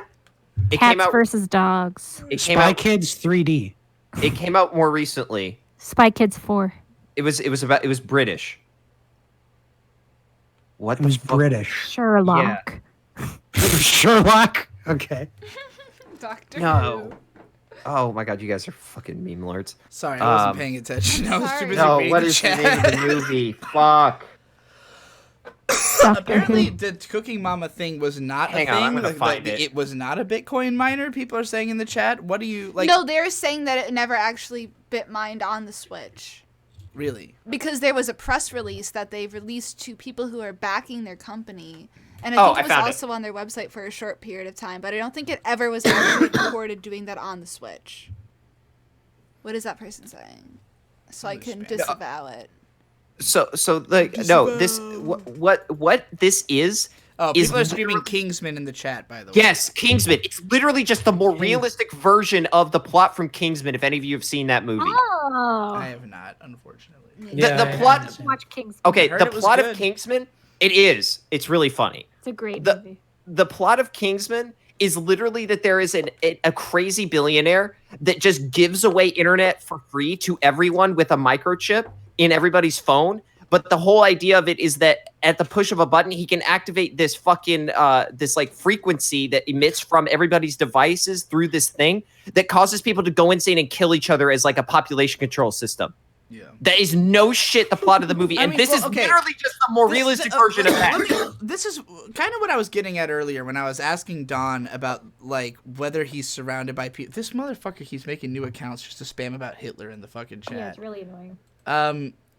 Michelle, are you not a mod? Let's just go ahead and mod you. I'm reporting them. Yeah, say something in the chat and I'll mod you. But anyway, so, fuck, I forgot what I was gonna say because this goddamn cocksucker. Yeah, like. What did he do this time? Michelle, right? Huh? You're doing Yeah. Go ahead and make her a mod so she can ban that guy from fucking just spamming Hitler memes for no fucking reason. I mean, that's the same. Hitler didn't inflate economy cash. How many accounts do you have, motherfucker? Like, what do you do with your day? I mean, like, honestly, fucking like, Jesus Christ. this episode isn't about Hitler, so fuck off. Like, I don't understand. Get your own episode. Yeah, we'll fucking come back when the Hitler episode happens. Come back with fucking good takes, faggot. Yeah, talk about the fucking coronavirus like a real person. What the fuck? This is not fucking advertising Get with the fucking friendly. zeitgeist. Get with the program. Read the room. The marketable idea of a schizo does not include you, my friend. Anyway. I'm trying to start a brand here. Yeah. Fuck off with this Hitler shit. Anyway. Excuse me. God, I literally forgot what we were talking about. Don, what was I saying? Do you remember? Okay, so yeah, you were asking me if I hang out in a heterogeneous or homogeneous sphere of opinion. That's a more negative way of phrasing it than I meant to. I mean, I consider you somebody with a very large perspective on like what's actually going on. It's just that everybody who follows you also has a large perspective on what's going on because they follow you and you are retweeting that information. And for me, as somebody who follows you and a few other people who tweet a lot of information, it's very weird when nobody else knows what the hell I'm talking about and thinks I'm just saying shit like out of nowhere and that like there's no. It's like. It's weird to me to realize like how little most people know about like what's going on, mostly because, again, I think that people don't understand how small this planet is. Like, that you can learn who everybody is who has money. You can learn anybody who's important. They're on a record. Like, we know what they're doing. Yep. It's not that mysterious. Like, we can't read their minds. But, like, I think all day, every day. I have crazy maniacal schemes. I think about, like, my life in terms of, and the world, in extremely lateral terms. You know, when I try to explain anything, I start with the birth of the universe, typically. Like, that's my way of thinking. So, I don't think about humanity in terms of, like, you know, okay, we gotta save grandma because, like, you know, human life is all precious. Like, I understand that mentality, but, like, in my heart of hearts, I know logically grandma needs to fucking die because more people will live. Like, that just makes sense, right? So, like, and I can't guarantee that, you know, opening the doors will mean that things end up better than if we hadn't. Like, I can't make any of those kind of guarantees because the world is too fucking chaotic. Like, it's I think that people who... The idea that, like, okay, conspiracies are mostly invented by people who want the world to make more sense than it does. I absolutely agree with that. However, I also think that conspirators want the world to make more sense than it does. And they are not necessarily successful at making that happen, but that's what they're trying to do. And so when I think it's like on every level, I think that people are trying to take a vast, chaotic, and I actually, you know, I do want to push back a little bit on the point that Digi's making. I do think that the world is actually, as opposed to being much smaller than we would assume, I think the world is actually much larger than we have the capacity to understand. Because it's not as an just individual. Yes, I agree. I agree that. Well, but it's not just a physical location, and it's not just about like discrete sources of power. Because it's like, okay, so we were talking about Michael Bloomberg earlier. You were saying that, and this was the best description of Bloomberg that I've heard recently. He's narcissism personified, right? Mm-hmm. But like, look at how much fucking money he spent on a disaster that did not work. Like, he inundated everybody with advertising. He did all of the things that, like, on paper, if you have a super cynical point of view of the American political system, which I certainly do, like, on paper, Mike Bloomberg should have at least performed, and he did not. Well, here's the thing, Don, and I'll break this down because I do think I think you might even be slightly more of a lexical thinker than I am.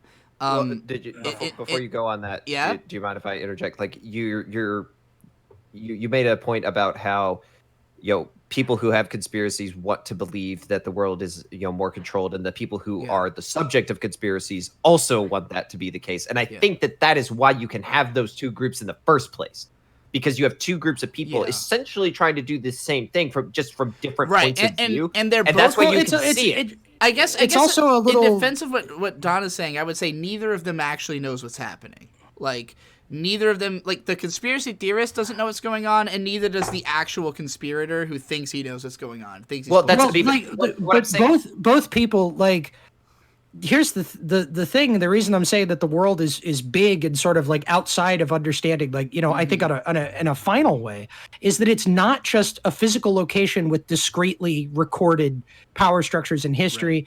Right. Like William James says this in The Varieties of Religious Experience. I could pull up the exact quote, but it's something like this: the material world floats in a vast ocean of immaterial abstract thought. Absolutely. And so it's actually kind of the larger thing is that, like, well, we're all, like, we all have our individual reality, our individual cosmography, our orientation. When you say that you start, every explanation that you have of any given phenomenon with the beginning of the universe, you have a very different view of the beginning of the universe than, like, pretty much every other person on Earth. I mean, it's like this is culturally conditioned, right? Like, I'm saying that everybody lives in an incredibly individuated reality that is shaped by all kinds of cultural forces and things outside of their control, and trying to produce a comprehensible narrative from this, like, deeply and fundamentally fractured reality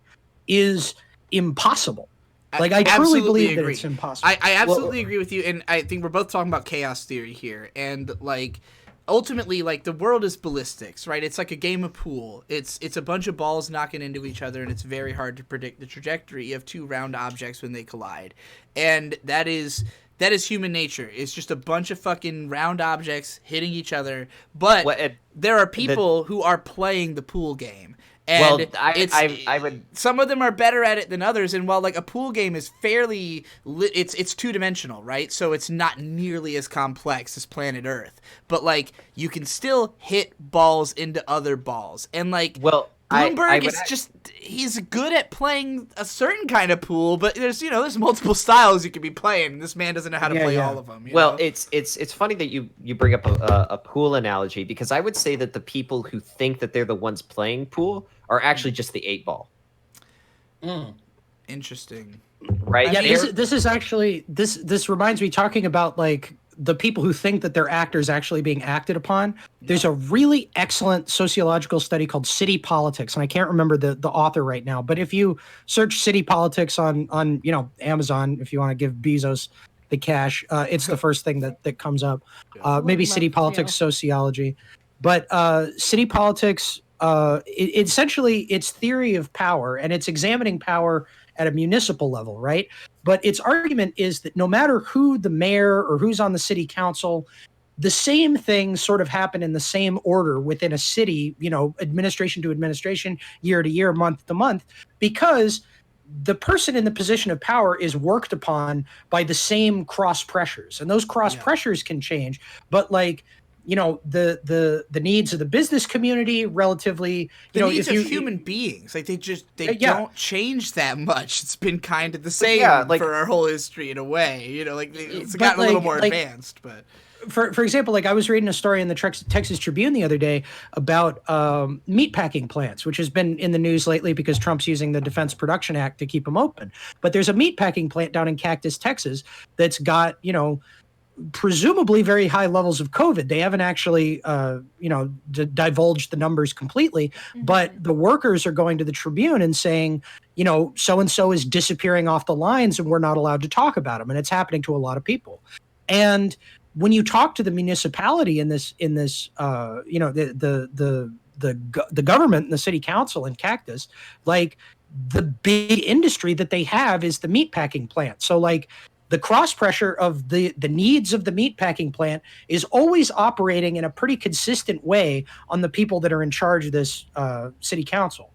So it's like the people that are nominally in charge are really just kind of in this pressure point where a lot of different influences are hitting them at the same way, which provokes similar behaviors. It's like when Obama got elected, he did it basically on a platform of being like, I'm the anti-George Bush, right? But as soon as he got in, you see exactly like him. Exactly like him. And is that because Obama was just, an opportunistic hypocrite? I think on some level, certainly.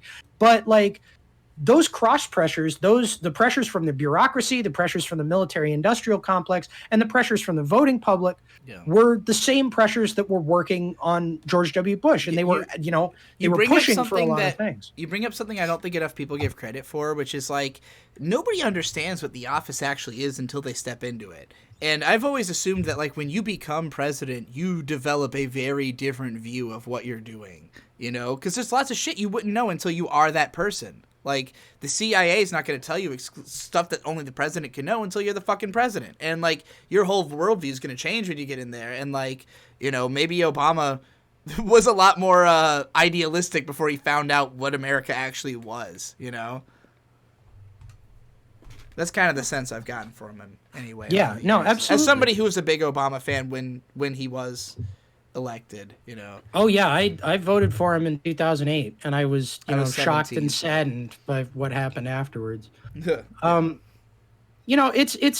interesting thing because I do agree that like the conspiracy thing is partially about trying to make a chaotic world make sense. But I also think that like that's not unique to what we call quote unquote conspiracy theories. That's also the goal of the news, the non-conspiratorial news. That's the goal of religion, is to make this chaos into something comprehensive. What is a conspiracy theory but simply facts not acknowledged by the mainstream media? Well, it's a conspiracy theory. Like the whole idea of the conspiracy theory started to really be pushed in the aftermath of these Senate and congressional and even executive investigations of the intelligence agencies after Watergate. And it was basically like this guy is reading too much into it. You're taking it too seriously. You're looking, you're imagining connections where there are no connections. But like, in a post-Epstein world, in a world where after Harry Reid got caught putting millions of dollars in Robert Bigelow's pocket in order to chart UFO sightings, there are just like standard disclosures of UFO footage from the Navy. Yeah. Like that's all happening from right here in Norfolk, where the Navy base is, the fucking PSYOP base. It's telling me to consider not streaming. They literally did. Somebody literally threatened me. I don't know. Well, you were talking. Remember when we first moved down here, and you were talking about how the Navy was like opening a whole UFO branch. Oh yeah, they have a UFO branch. Speaking of UFOs, Norfolk, just yesterday, the Pentagon revealed 2 UFO videos. Yeah, a bunch of UFO footage was released yesterday. It looks like standard fucking alien ships as far as anybody can tell. I mean, it could. But yeah, the Navy is officially responsible. You're cutting in and out. Could you repeat that UFO part? Yeah, the Pentagon released 3. I'm reading directly from a Forbes tweet right now. The Pentagon released 3 unclassified videos taken by Navy pilots of unidentified aerial phenomena.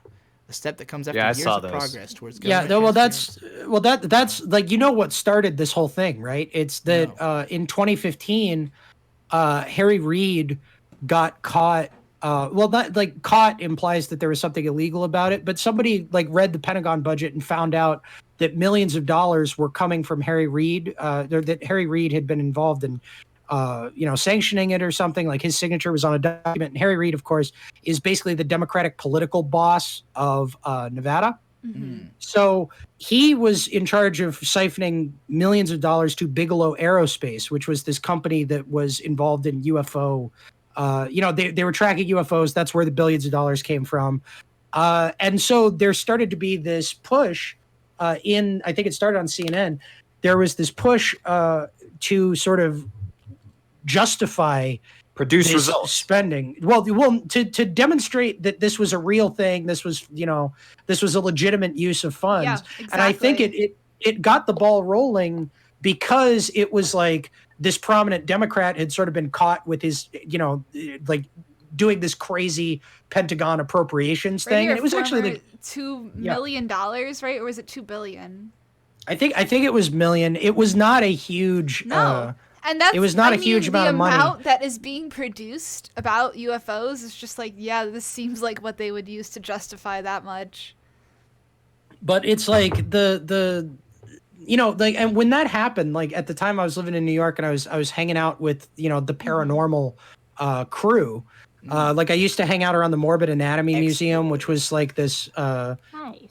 It was like an occulty museum in Brooklyn where they would have like lectures about various paranormal topics, and I gave a couple of lectures there. It was a beautiful place. I'm really sad it's closed What now. did you give lectures about? I gave a lecture about Scientology. I gave another lecture about the spirit communications of John Dee, along with Mr. Doug Skinner, who's an excellent gentleman and a scholar. YouTube lectures about all of these things. I mean, I have considered it. I think that like if I do any YouTube lectures coming up, I was thinking about Are you familiar with the PCP University lecture format? No. What's the well, is that the lecture format that you guys do where you're like up with the whiteboard? Yeah. No, because I watched the fucking Kokoro Wish one and I watched the one about Animorphs. Those were excellent fucking videos. Yeah, I think you would be great at doing that kind of video. We actually coronavirus friendly, quarantine friendly style lectures where we call them seminars here, but we have adjunct professors actually give the lectures. So if you would like to give a lecture, dude. Oh, sure.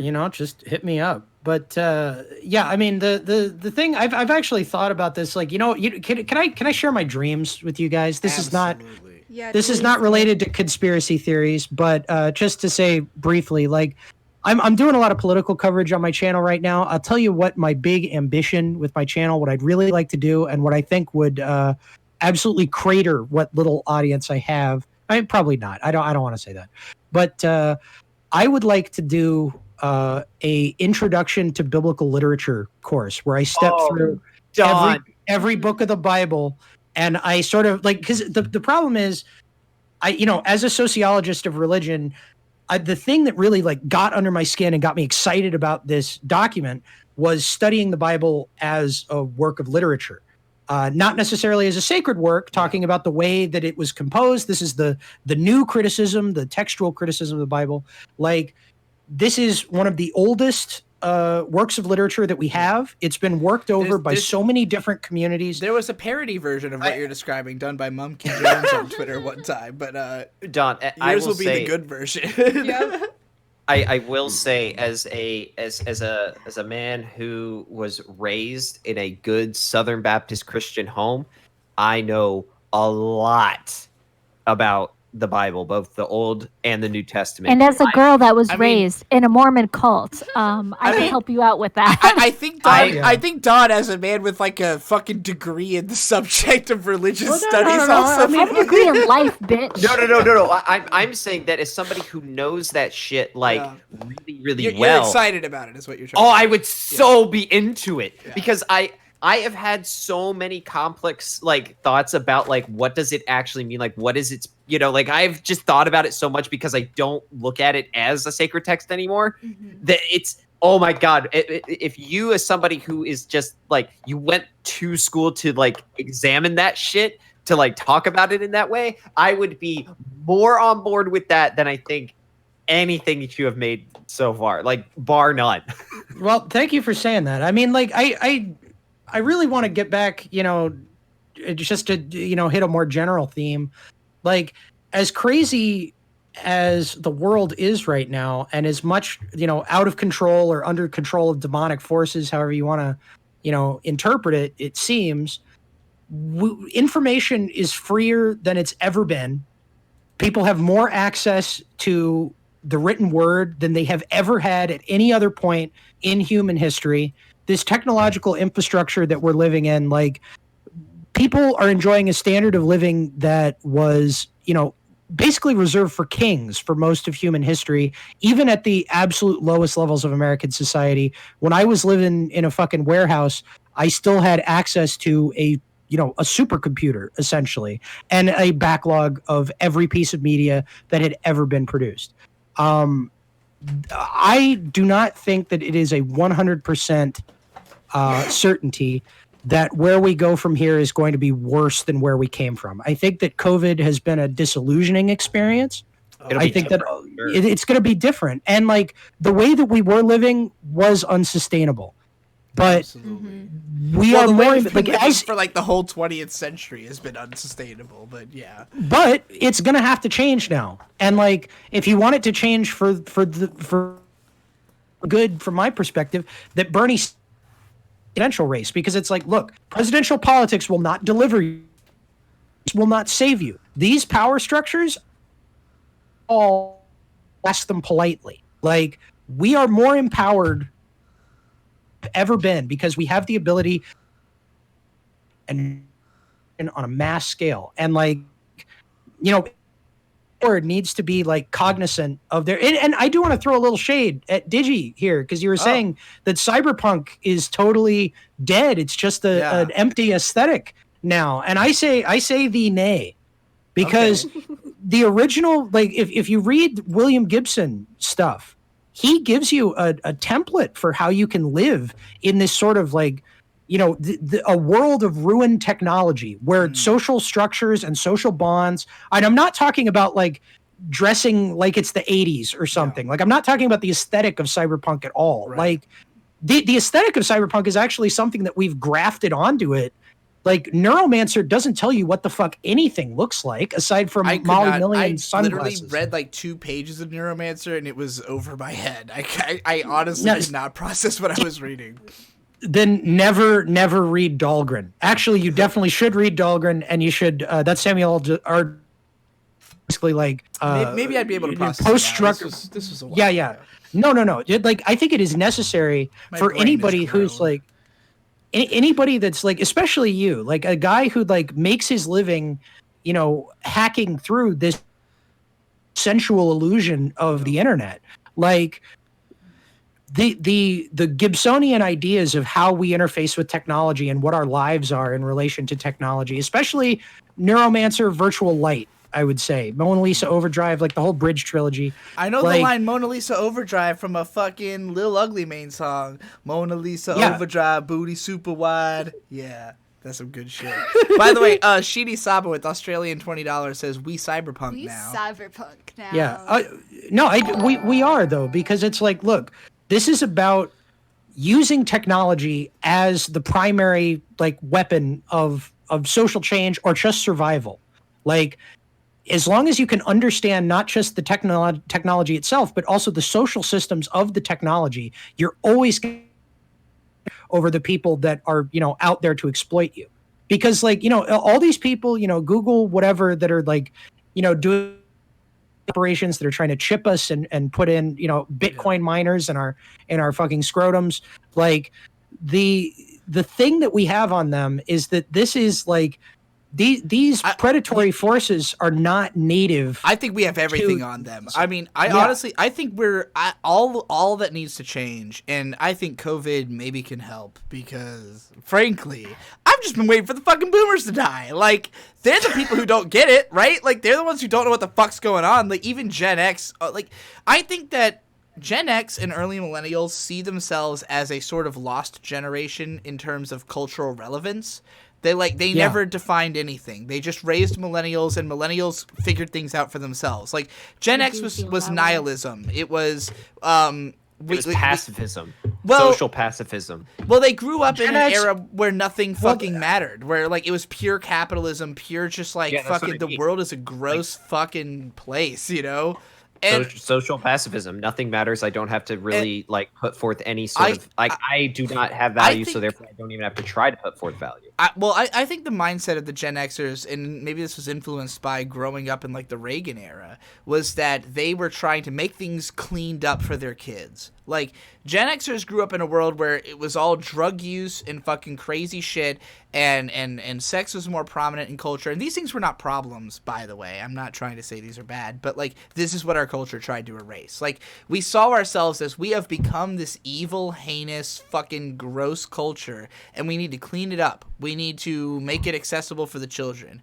And for the people who grew up like me in the 90s, like, I had no conception of the way the world really is until I was an adult. Like, I thought the world was so much lighter, so much easier, so much less complicated than it was, because that's the way it was being presented. It was whitewashed. And who wants this? Like, who would want the world to seem that way? Like, it seems as though, okay, well, we want a low-stress life for our children, right? But, like, they're not learning anything. They're becoming retarded. And our attempt to protect them is making them worse people, you know? And this is the era we've entered of this attempt to only acknowledge what has been scientifically proven, even though most of the world is like a chaotic mess of shit we don't understand at all, and nobody's fit to deal with it. Like all these fucking millennials, like if they're more lexical, they understand that the world is too complicated for them to actually make decisions, and if they're more emotional, then they think that they are schizophrenic because they don't understand logic, and they have like sequestered themselves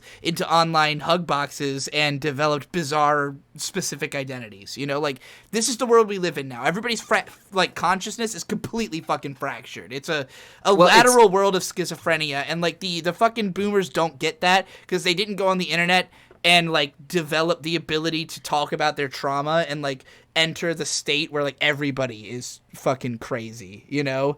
Well, and that's the world now. Everybody's literally insane. It's just total lateral thought everywhere and madness. It's funny you mentioned that, because I actually wanted to go back to the whole thing about whether or not the world is large or small, because I actually think that it's actually rather large. It's just not immediately apparent, because I think that with the explosion of the internet, right, the world expanded massively, right? Like the formation of like on the internet, the formation of more concrete communities that pulled from, you know, people all over the place from various geographical locations and kind of placed them within these more, you know, inside these places that are more based on who you are as a person and less based on your geographical, you know, association, made the world significantly more complicated and significantly larger, right? Which, you know, interesting way of putting it. It's funny you say that, because I think if it is making the world smaller, because we all understand what's going on in the communities. Everybody is getting fed the same information, but by virtue of the world becoming larger, it's become significantly harder to parse it all under one single banner. But how much of it is noise to signal, though? That's the other question. That's the delusion that the boomers lived under, right? Oh. The delusion that the boomers lived under is that there was all such thing as signal. That I'll be right back, guys. Right back. It's that, you know, that what you received as information was the only information. Like there was only one perspective. And so when the internet happened and you had multiple communities sort of splintering off, all of like the funny thing is that when you take a view of the world, right? I think, Digi, this is what you're looking at, is when you take a look at the world from a more pulled back perspective, there aren't that many places, right? Like everything is definable. But when you take something like the internet and you can fracture what exists in the world into an infinitely smaller number of individual and definable identities and spaces, right? You suddenly take the same population size and you massively, exponentially increase the number of associable places that those people can belong to, and oftentimes simultaneously, which then makes all of the information that was at one point solid and definable into something that is getting interpreted and regurgitated so many times that the initial signal, air quote, suddenly becomes completely irrelevant. Yeah, I think I kind of agree with you. I also think that, like, well, hold on, finish what you were saying. Sorry. So the thing that I was getting at is that the reason, like, the world still is geographically the same size, and when you look at it from that perspective, it is small. Right. But what you have to do is it's more fractured, is what you're trying to say. It's more fractured, and and specifically the more important part of that is that where before you could only belong to like so many identities. Yeah. Right, because there were only so many set identities, right? You were some big ones. There was only so many places you could be at once.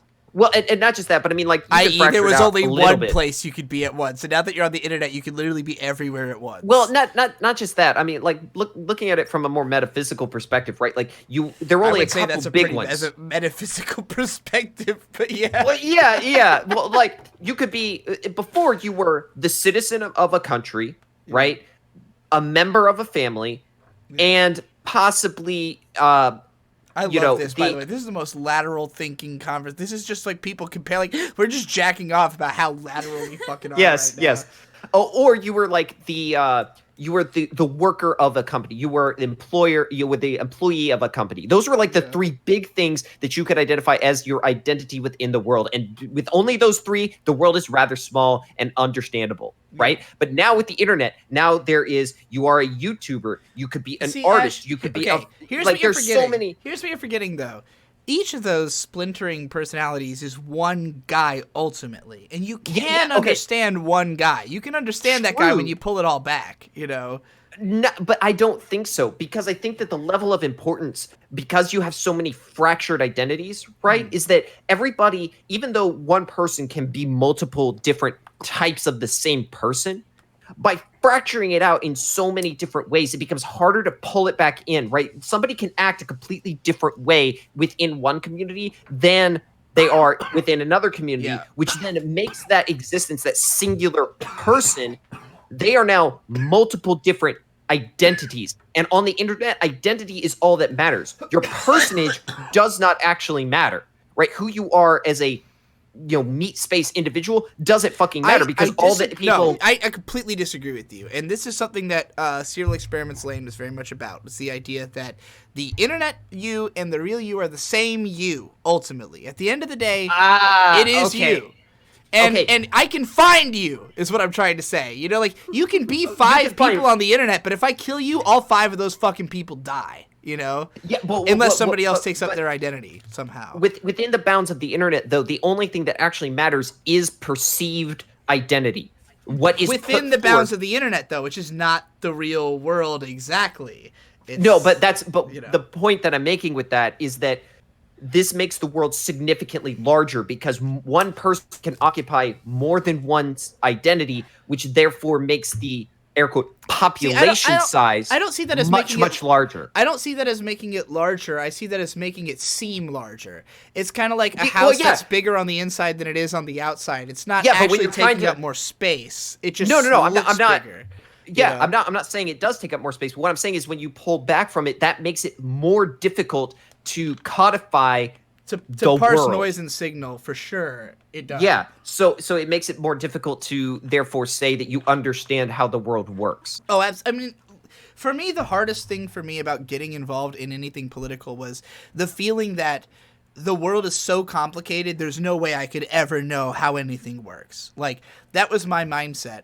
And then, and I think that has been has been perpetuated by the fact that because one person can occupy multiple identities simultaneously, it is insanely difficult now to understand what really does comprise a singular person. Yeah, because you can only perceive that will become really hard once we actually can upload some version of consciousness to the internet and then become no. I mean, the way it actually is in Lane, but yeah. Digi, this is almost exactly this entire idea is what my entire melody vid was about. Is that like because what someone understands you to be is only what you allow them to perceive. Yeah, you can't you cannot fully understand a person at the core. Well, yeah, which then makes it much. Read their mind, so you can't know who they are completely. Yeah, but whereas before, because you could occupy only so many identities, it's so significantly fewer. It was far easier to piece together what that person was. Yeah.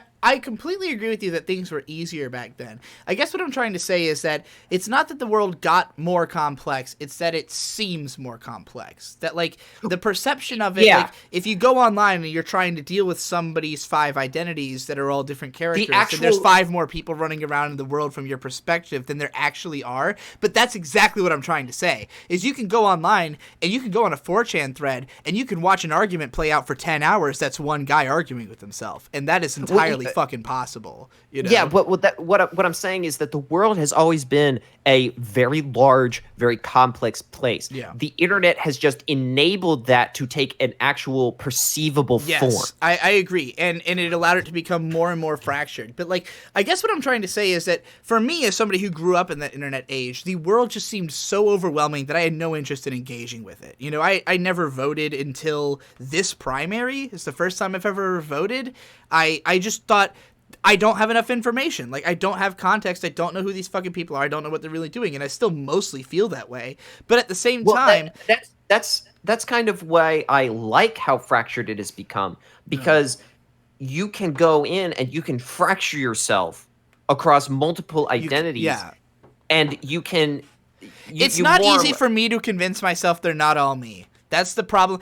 Okay, I hate the world right now. I hate identity. I hate the way everybody's treating their identity.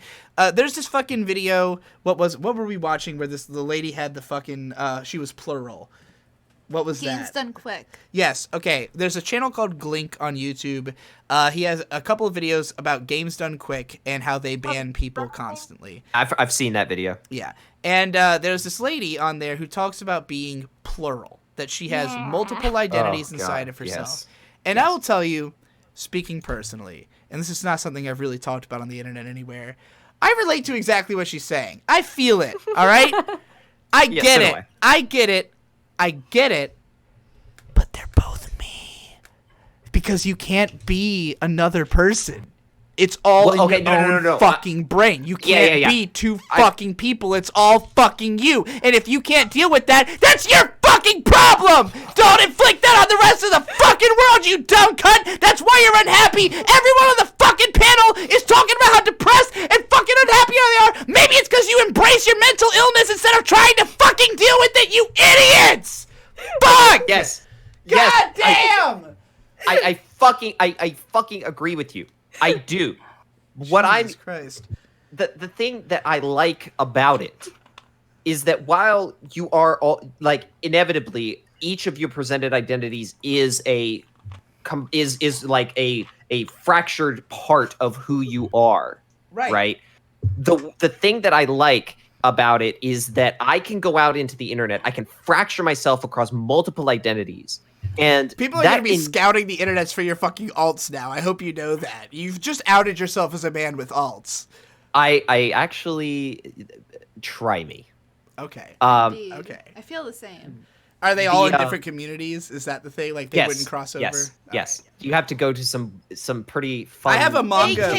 I have a manga persona. I have the manga version of me. It doesn't really exist right now because I don't do anything. But it was Se Dice Bisonte, a personality I created to do manga translations. Right. Okay. So the thing I like about being able to fracture my personality out into multiple identities is that allows me to go out into the insanely complex world and retrieve information and build a collective understanding of what is going on without being overwhelmed by it. Yeah. Because I am taking it in from the perspective of a very distinct identity and then collating that after the fact. Right? I'm not trying to take it all in at the same time from just the perspective of what I am would you say culminated as a person. Like, do you feel like your psyche is like a file system, like on a computer? Like there's different folders and different things are in those folders? You're breaking up a little bit. Oh. Do you feel like your mind is like a filing system on a computer and like you're just putting things into different folders and that allows you to like that parallelism helps you to deal with it or something? Yes. Right. Like I am it allows me to sort of like my knowledge of things is incredibly fragmented. Yeah. Right? Like it is designed to be like I do not access certain parts of my understanding. Yeah. Let me ask you something, Ash. I mean, you don't have to get any specific, but like, do you think that's the result of trauma? I mean, like you're talking like physical trauma, mental trauma, throughout your life. Because I've been working on a kind of theory that I think that a lot of lateral thinking, as I call it, is basically the result of trauma. It's the result of trying to process things that are too big to process in one train of thought, you know, you cannot live your everyday life and try to process this thing at the same time. And I think a lot of people lock that kind of stuff in their subconscious and just never think about it. Whereas people who can't get over it, you get stuck and you can't stop thinking about it until you've reached a state of resolution, and then you will think about it again if anything new updates your understanding of it. But you know, it will keep coming up. Anything that's ever like happened to you or you've thought about. And I think that splintering, like for me, I've gotten to a point in my life now where there's almost like open and shut cases of like something traumatic happens. I'm stuck on it for 6 hours. Now I'm back, you know, like I've dealt with it. It's done.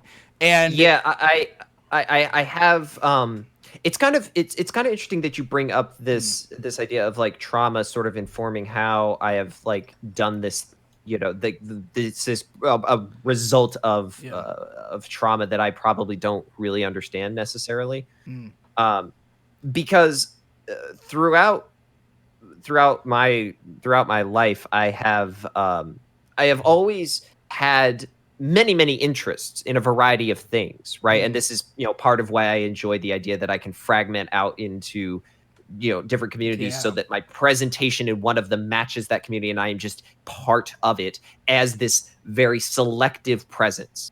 right. Because it allows me to actually be part of that community, you know, as opposed to this undefinable, multifaceted thing. It's not enjoyable. Tell me if you relate to this, because I almost feel like when I was a kid, I think we all start off a lot more linear. I think that the ability to have more lateral and more lexical thought are both developed as you grow older. You start off in a place of being linear and impressionist. You move in the other direction. And I think that for me, it was a feeling of people didn't get why I liked the things I liked, and people bullied me for it. And so it became that I could not be the person I really was in front of other people. Like Absolutely. And so another personality had to form, you know, like something that is internal, that is keeping all that stuff to myself, that is thinking about what I want to think about. And meanwhile, the words coming out of my mouth are the ones that will allow me to progress in a social situation, you know? My mother was an incredibly authoritarian woman. There were certain things that you were and were not allowed to like. And, you know... So you just couldn't think about those things out of your mouth in front of her, basically. And so they had to be internalized. And, but the thing, what I was getting to with the, fuck, I almost lost it. Basically, the whole idea that I have is that there have been multiple times that I've noticed how I have a wide variety of interests, and they seem in a lot of times to come and go in phases. I am very, very rarely ever just completely, constantly devoted to any one particular interest, right? Like you're bouncing between these, and so it's kind of like when you go to another interest, you just become a whole different person when you like shift gears to that one. It completely transforms. Like the way that my presentation of myself in whatever it is that I happen to be. Basically, what I think we all do that to some extent. Like that's what personas are, you know. Yeah, but it's down to like a very finite, like a very minor level. Like because you are so lexical, you have a very clear definition of what each one is, and like it has. I mean, we're talking down to like the type of porn that I'm into at any given time. Yeah, I can completely adjusts how like I am, like completely adjusts the perception that I provide to. I'm glad we're having some actual schizo talk here on this episode. We're actually letting our schizos out. Yeah, I feel the same way as you. I completely agree. But to get back to the original point, I think that the enabling of that kind of existence that the internet allows has caused the world to actually get bigger. You know, I think it's gotten denser in that sense, but that's a better. Yeah. You know what? That's a better way of phrasing it. It's not necessarily bigger. It's just more dense, more difficult to parse. Denser. I'm working on a video about anime director neurotypes, where I talk about the idea of like how would I judge a show as being lateral or linear, and I say that there's two ways a show can be lateral. It can either go outward or inward. You can go infinitely out, or you can go infinitely in. You know, like that's what science is. Science is entirely dedicated to those two purposes, right? Like discover more out, discover small, like bigger, smaller, telescope, microscope. You get what I'm saying. So like, you know, Hayao Miyazaki, right? Very lateral thinker, but it's all microscope. It's like, let me tell the smallest story I can in the most detail I can. Whereas Legend of the Galactic Heroes is like, let's tell the biggest story humanly imaginable, you know, and the details of each individual scene are not as important, especially on an emotional level, you know. So like this kind of loops around into like, you know, as somebody who has a very fractured sense of identity on the internet. I mean, this is why I am so heavily against any sort of holistic views of anything. Agree. But this is why so I get why you think the world is bigger and I think it's smaller, and I used to feel the same exact way you do. Like I was much more on the side of like the world's too huge, there's nothing you can think about. And it was honestly, it's super weird for me to say this, but it's from flying a lot, like from traveling a lot and literally looking at the world outside a plane window and like realizing that I can actually learn how to get around like every town I go to. Cause like, oh my God. It is so funny you say that, because literally the exact opposite conclusion was reached by me from the exact same experience. Like I have flown a lot because, you know, being in the Navy, you'll get flown around to different places quite a lot. And every time I would look out a plane window and I would look down at a city and I'd be like, there are millions of people in this space. Here's a question I have for you, Ash. How much time do you spend navigating? Do you know your way around town, or do you like use a GPS?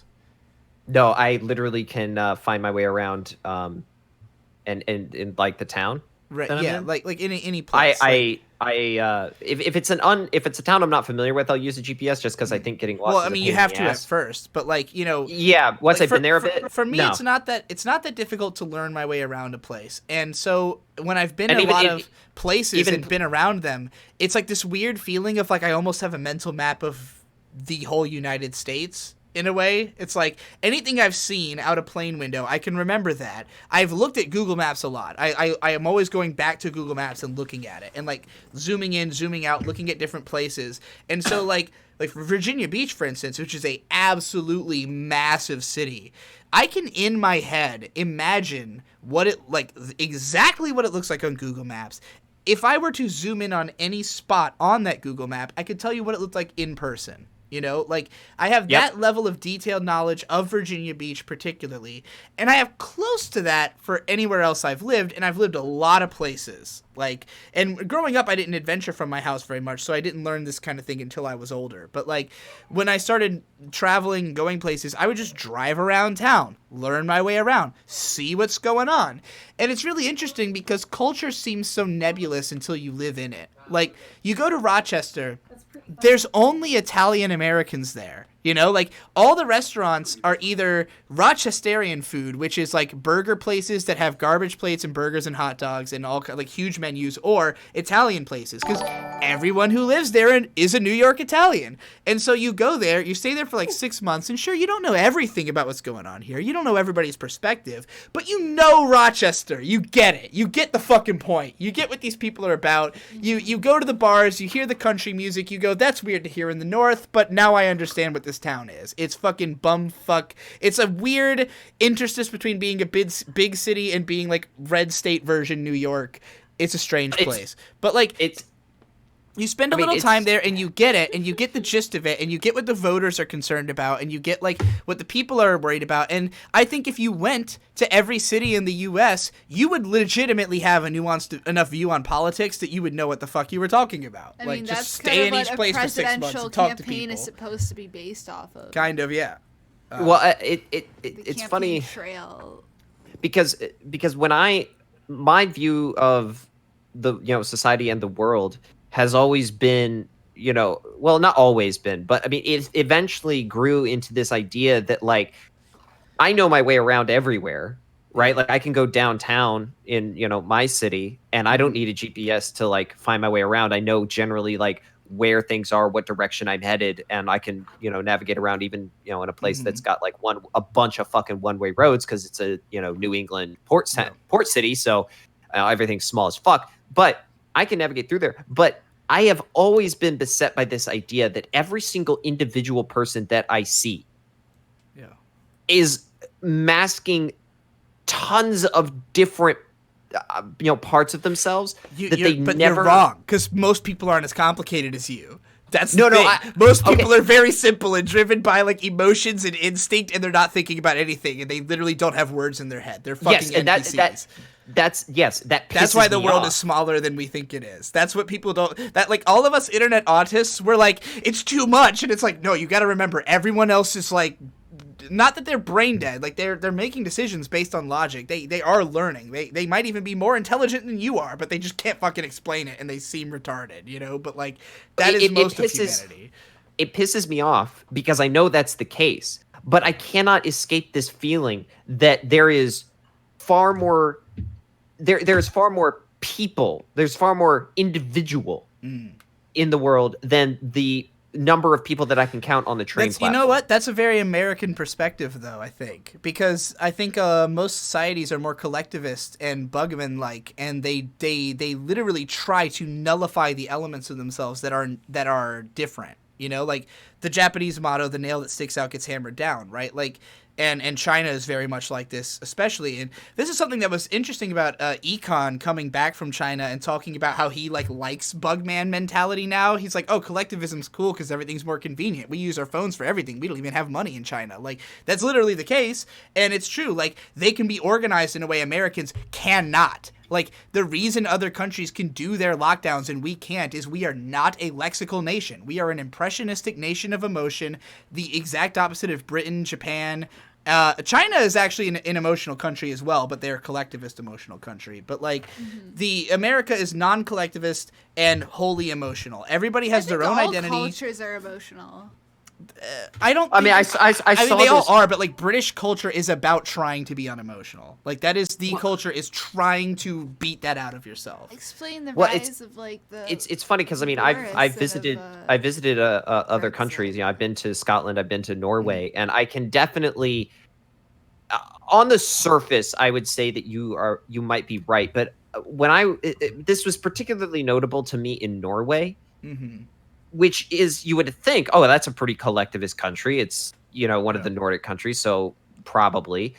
I have never seen a, like, city that itself, like, the very existence and the physical representation of which was more individualistic than the States. I'm telling you, Norway. I don't know if I think of Norway as a very collectivist country, though. Like, I think that the Nordic countries, you know, founded by Vikings, are more about like I say founded by Vikings as a meme, by the way, but like they're countries that are more I guess understanding. It's not that they're more collectivist; it's that they just literally are more understanding. Do you know what I mean? I mean, I guess, but I mean, I'm talking like on the level of like more so than the States, right? Because like in the States, like the thing that stood out to me the most was like in the States, right? You go through a neighborhood, every fucking single house is the same, all of them. Well, yeah, it depends on where you are. I mean, it's very different in different parts of the country. But like in Norway, like there was not a single house positioned next to another, or even any building for that matter, that was the same color. It was literally like looking at a rainbow on the street. But were they like structurally hugely different? Because if you study like oh yeah, because they were like small, big, two-story. Do you know about the way that stuff is designed in Denmark in particular? Because I know that the cities in Denmark, there's this one channel, I don't remember what he's called, but he's one of those guys who's like hates postmodernism and think it's like an evil plan for like architects to fuck over humanity or something like that. Like he has these I hate videos. Postmodernism too for a different reason. I love postmodernism. It's the only thing I care about in the world. But he talks about city planning and how like in Denmark they have these theories of like the buildings are all the same size but they all look different and are different colors. It's like it's extremely patterned, extremely organized, but it appears to have variety in enough of a way that like satisfies people, even though it's like super organized. And a lot of those lower key European countries get away with that because like they're literally not the same as cars. Well, they're not these like weird. Yeah, it is like cars, but like they're not these superpower nations who have this weird like feeling as though they're God's gift to Earth and everybody in them has like their opinions equally valid. I guess, you know, like Americans have this stance that like all of us are equal and everything we have to say is equally valid, which is I like that about America, but it's objectively untrue. Not all of our stances are valid. We just can't predict which ones are valid and which ones aren't. And that's what other nations that are more collectivist, their problem is that they cannot step outside of the lexical bubble and like be more imaginative, you know? And I think that those more organized states, like some of them will appear and may in fact be more individual than America, because in America you can be so individualist that if you have money and power, you can make everybody else not able to be individualist, you know? Like you are the one who controls the identity of the country by having the money.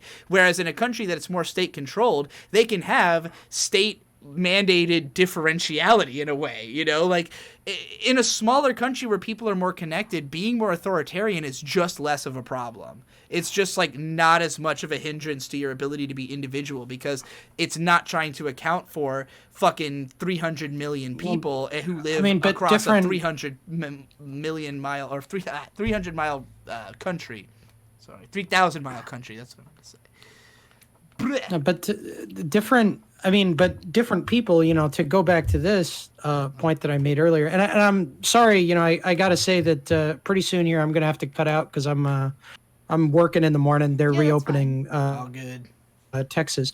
Yeah, but before I go, I wanted to push back a little bit on one thing, which is I really disagree with the NPC meme, with the idea that there are people that are sort of just like incredibly simplistic in their thinking, and that they're basically just pushed along. I don't think they're simplistic. I just don't think that have words. I don't think they found it necessary to you know, to complete those thoughts as words. Finish your point, John, because Don, because I have a theory about that. Yeah, I mean, I just think that, like, you know, generally when you see some, like, NPC isn't something that a person is, it's something that a person does. The reason a person behaves in the way that you would identify is because they're essentially just acceding to social pressure. And that could mean that they're not thinking... That could mean that they're not thinking very hard about what they're doing, or it could mean that their resources are being spent elsewhere. I think it's not the lack of lexical thought that makes them an NPC. It's the fact that they're just doing whatever they're told. I don't know if I would say it's a seed. I think that person just never occurred to them to think outside of the realm. Well, or maybe they're focused on something else. I mean, this is like a lot of people that because a lot of people that sorry. Go ahead. Okay, I was just gonna say that, like, a lot of the people that say that they are NPCs, like, define themselves as, I don't think lexically, are people who speak other languages. Words. They literally are. No, they're ESL. They're people who speak multiple languages. Right, but they don't think in words. Like, they can speak in words, but they don't think in words. Because there was this one, we were watching a video by this lady. It was a Chinese woman who was talking about the fact that she was like, yeah, you know, I just don't feel the need to, like, ascribe words to every thought. It's like, but that person was ESL. They knew two languages. I think they look beyond the words. Well, that's kind of what I'm trying to say, is that, like, I mean, thought begins impressionistically. Like I said before, like, when we're children, we don't have words. We learn to translate things we already understand. We understand more when we're born than most animals do in their entire life. Like, we already have better brains. We're already better poised to collect information. We collect it quickly. We come to conclusions quickly, even as babies. We're learning fast, you know? You develop object permanence by the time you're, like, 2. I don't even know if most animals have that. So, like, human brain, super advanced, it runs on impressions. It doesn't need words. Animals don't need words. Humans developed words because it's more convenient. It's easier to understand each other. It's easier to move things along. But it doesn't mean you need them. You literally don't. And if anything, I consider the fact that people like me rely so much on words and syntax. And I know, Ash, I totally agree with you about the fact that syntax does matter, and I wish everybody cared. But the reason most people don't care is because they don't need it. They get through their life without needing it. Like, It only matters to high-level, intellectual, lexical discussion. And that is only to parse, like, vague differences between things that seem similar from a more impressionistic viewpoint, you know, to make things specific. And to most people, that just doesn't matter. And if you can get through your life without needing anything to be specific. You follow your instincts as long as you're getting the right education. You know, like, I think these people tend to be ones who... It's funny, too, because, like, most of the stories we've heard of, like, people who don't have inner thoughts are people who have been to college, you know? Like they are educated. But I mean, but like, the thing is, like, if there is one universal class of like these people, it's like they're gonna have, once again, it's like I was talking about with city politics, how like a person in a particular position of power is worked on by a number of different cross pressures that make them behave in predictable ways, right? Right. Like, we can't judge people's interior lives based on their exterior behavior necessarily, because a lot of people have lives that they don't exteriorize. And like, if you want to just like, especially if you're like a person in a position of authority, like in a family, say, it's important to you to like keep your job, keep your thing together, keep everything, functioning well, because like the money's got to show up, right? Like that person might behave in a way that you could like, that might be a Joe Biden voter, for instance, which is something that I see as a very unconsidered opinion. Or a Nazi, or anything, because they're just going along to get along. And like, I think that one of the big mistakes that we can make with the empowerment of the internet is that you can take like yes, we do have more access to information than we've ever had before. In theory, we can know more about the world around us than anybody in any previous generation, right? But we have to know a lot. Exactly. It doesn't mean we know a lot, and it doesn't mean we know everything. Well, I would say that the way that I view the NPC argument is not that I do not think that being an NPC, in the classical understanding of what that means, I don't think that is a natural state. What I think that is a lack of exposure. I think that you end up like what people think of as NPCs is like, let's be honest, that was a term come up by people who are not NPCs. Okay? Right? To describe someone who is outside their incredibly lateral thought process. Okay? What I think that an NPC is somebody who simply has just not been exposed for whatever reason to the fact that you can have this much more complex, much more far-reaching form of existence, right? It's not that they are incapable of it. It's not that they are, it's not that they're predisposed to it either. It's just that they haven't been given the opportunity, in a lot of cases, maybe they haven't taken the opportunity to evolve themselves out of it. I think what's the expanded existence?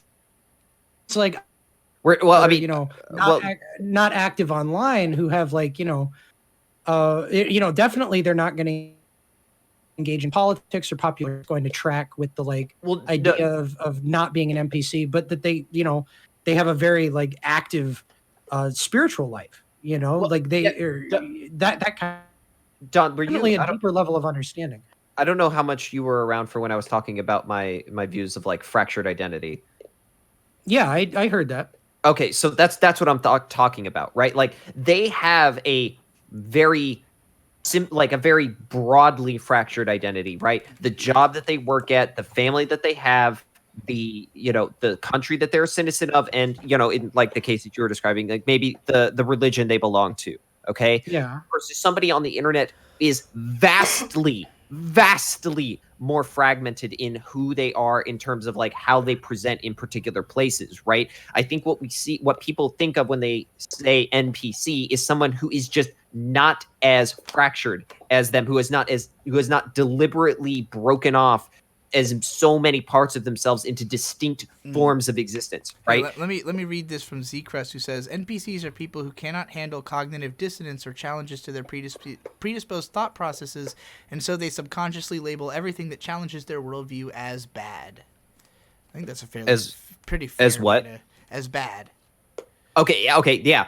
I partially agree with that. I think that's just a result of the oversaturation. Again, it's not a predisposition.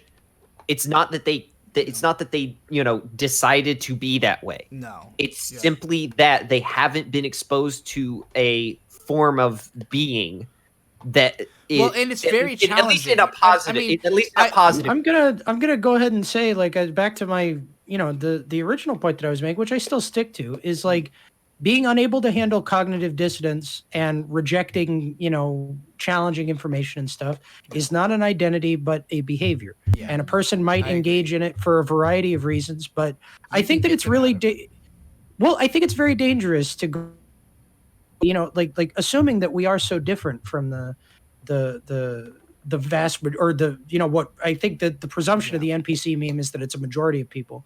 Like William James in the Varieties of Religious Experience, he talks about the primary, there's actually 3 divisions for him of different types of people, but the primary divisions are who are sort of healthy-minded in his view, which are people that just basically refuse to see any evil in the world.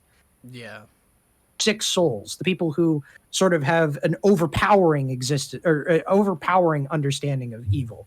And for James, in his understanding of what the religious process was, the people who have the deepest level of understanding both of the world and of themselves sort of they begin in the position of religious pessimism with the sick soul, and then they have to go through a second birth. They have to basically construct a way to understand the world around them and to derive happiness from it. And, to me, a lot of the things about the NPC meme, I think that a big implicit part of it is that it's like is content, whereas the anon or the individual or whatever is upset.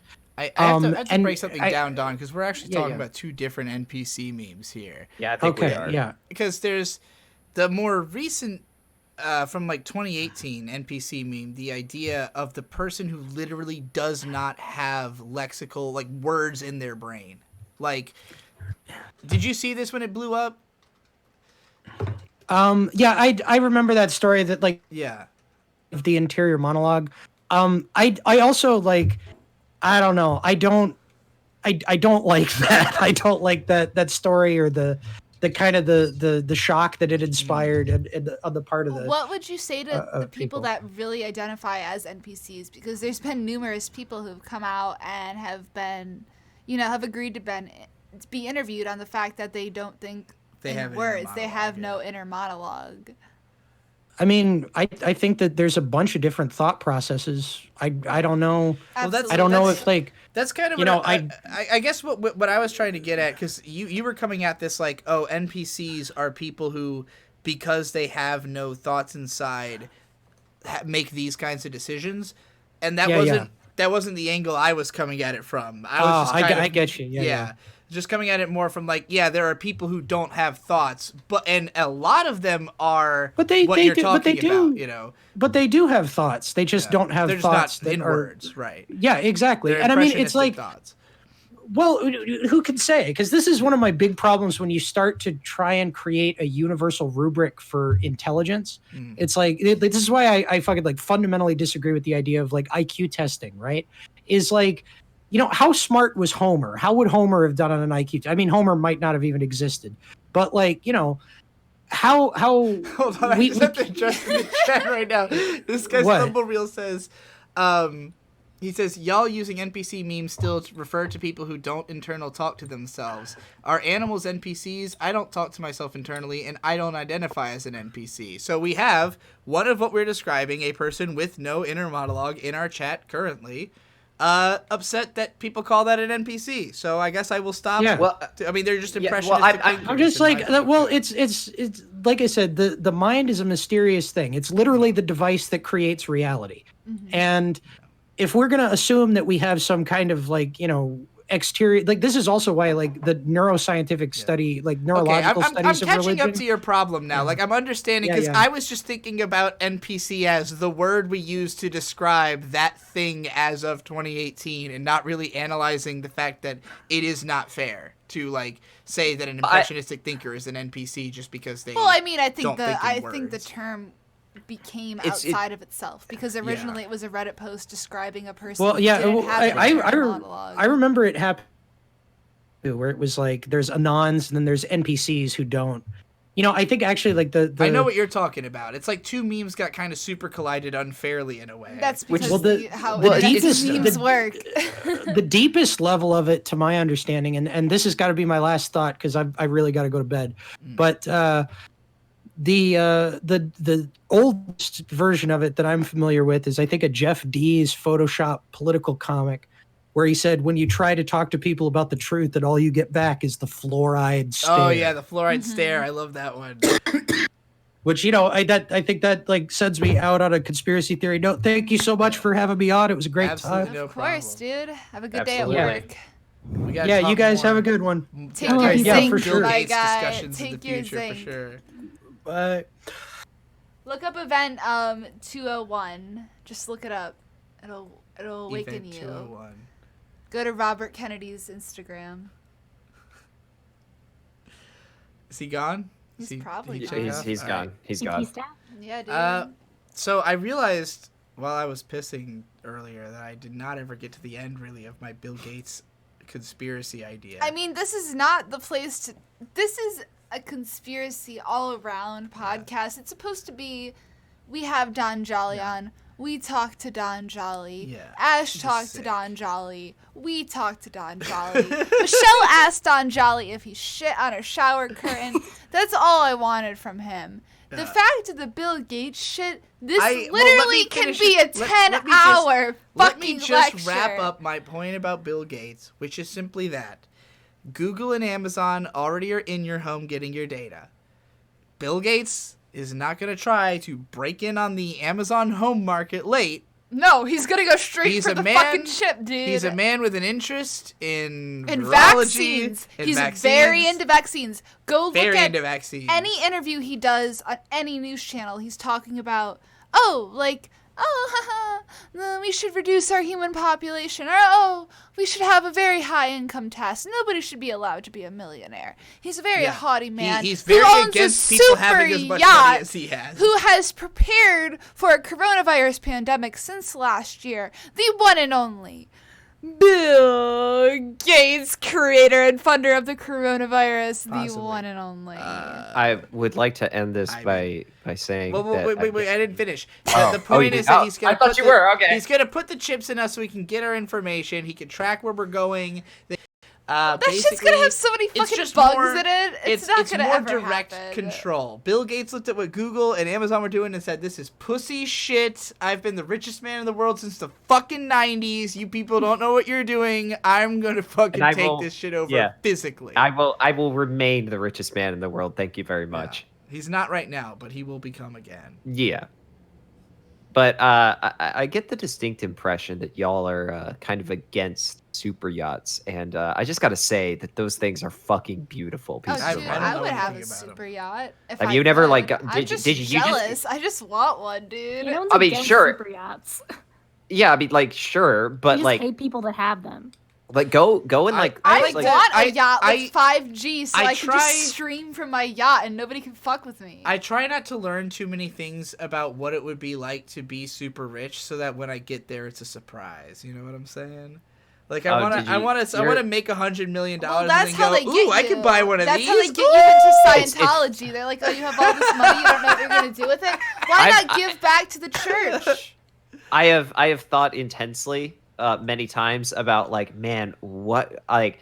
I mean, this is partly because I'm a car person, and a lot of very nice, very cool cars are very fucking expensive. So I have put a lot of thought into, man, if I just had X amount of ridiculous fucking money. I mean, that's all I've thought about my whole life since I was a fucking child, was bouncing up and down on the bed talking about all the games I was going to buy when I made $2 million for selling my video game idea to Shigeru Miyamoto. Is that it? I think we're run out. All right, guys, Oh, fuck. stay What tuned did tomorrow. what did for we the- do? Oh, one very important question I want everybody to keep on your hearts. Think about this every day, because I have been. I've been thinking about it all the time. Not just in regards to coronavirus, in regards to everything in my life. Why contain it? Why contain? Damn fucking straight. Why contain that? Why ass? contain it? Does anybody have anything they want to plug? Anything coming up? Why contain it? Just a message. Yeah. Don't wash your hair. Oh my god. Yeah, I tell get me behind Michelle. that. Michelle. I don't disagree. I Michelle. don't. Everybody shut the Back- fuck up. Let Michelle talk. Michelle, This did is you know what happened important. eh? when I tried to do that? When you tried to not wash your hair, what? Yeah, I stopped because Andrew WK said the same thing, so I stopped washing my hair for like 3 weeks, and my head became a fucking swamp. It was the most disgusting thing. I was bleeding all the time. It was itchy all the time. No, you have to harvest your own oils. I know, but it takes like either it takes months to do, or I can't do it myself because my head was on fire at all times. It was mercurial. Like my scalp was not solid. You fucking NPC. What did I do wrong? What? What do I have to change? I gave up too early. I don't disagree with you. I think you're probably right, but it was hard for me. Wash your hair twice a week. Don't wash your hair. Do it. Don't do it. No, it actually does rob you of your essential. You have to let your dandruff like make you into a cocoon, and then you'll hatch from it. No. Does that happen to you, Michelle? I legitimately practice this because I have like a very sensitive scalp, and if I wash it too much, my entire head gets totally screwed. Like I don't have oily hair. Like I have very few scalpal oils, so to speak. So if I wash it ever, it takes like 2 weeks to recover. So I just stopped doing it, and my hair is super healthy now. I mean, just wash your hair when it gets oily. I don't know. I just wash it when it gets my oily. hair doesn't get oily. Mine gets oily in 2 to 4 days, regardless. No, so I have to wash it twice a week. My hair is more beautiful and nicer when I don't wash it. I mean, I agree. My hair has been very nice since I stopped washing and straightening it every other day. But like, I think the straightening probably had more damaging effects than the washing. I don't know. My hair has always been fucking oily as shit. Same. That's the conspiracy we're ending on. No, shut up. This is not the conspiracy we're ending on. Yes, it is. Guys, tomorrow there'll be a very special conspiratorial announcement on the Pantsu Party channel. So please subscribe to the Pantsu Party channel because tomorrow your fucking socks are going to be blown off your feet when you see what Bill Gates is really up to. Oh boy. I'm excited. His Microsoft software is fucking. This is all what's all accumulated to. You'll find out tomorrow. He's selling on you Pantsu shampoo. Party. You're literally being brainwashed. You will have to ask yourself a very important question. May. That's all you have to think about. But that will be very important tomorrow. But yeah, now we can end. But that is the real conspiracy theory. It was super good to have all you guys on. Yeah, Don said he can only be on for 3 hours, and I'm like, that's probably not very good for my show, but fuck the caller-ins. You can come back. Probably gonna have another show this weekend, probably on Saturday, so we have 3 days. But yeah, I gotta go smoke more fucking blunts. Yeah, dude, if you want to call in and talk about what happened. This was cathartic. I got to talk about Bill Gates and the coronavirus, finally. We didn't even really talk about Bill Gates. People didn't even call me crazy the whole time, because Don's audience was in the chat instead of the usual suspects. Yeah. Hey, man, it's a good show. But, It was. Stay tuned. Don't let your oils be harvested by the global elite. In the description, you can follow all these guys. Yeah, Michelle says, don't wash your hair. I say, wash your hands, you dirty motherfuckers. Don Jolly is a dark magician working for the sorcery elite. I don't think Don Jolly washes his hair. More like the sorcery. All right. Bye, guys. Bye. Later.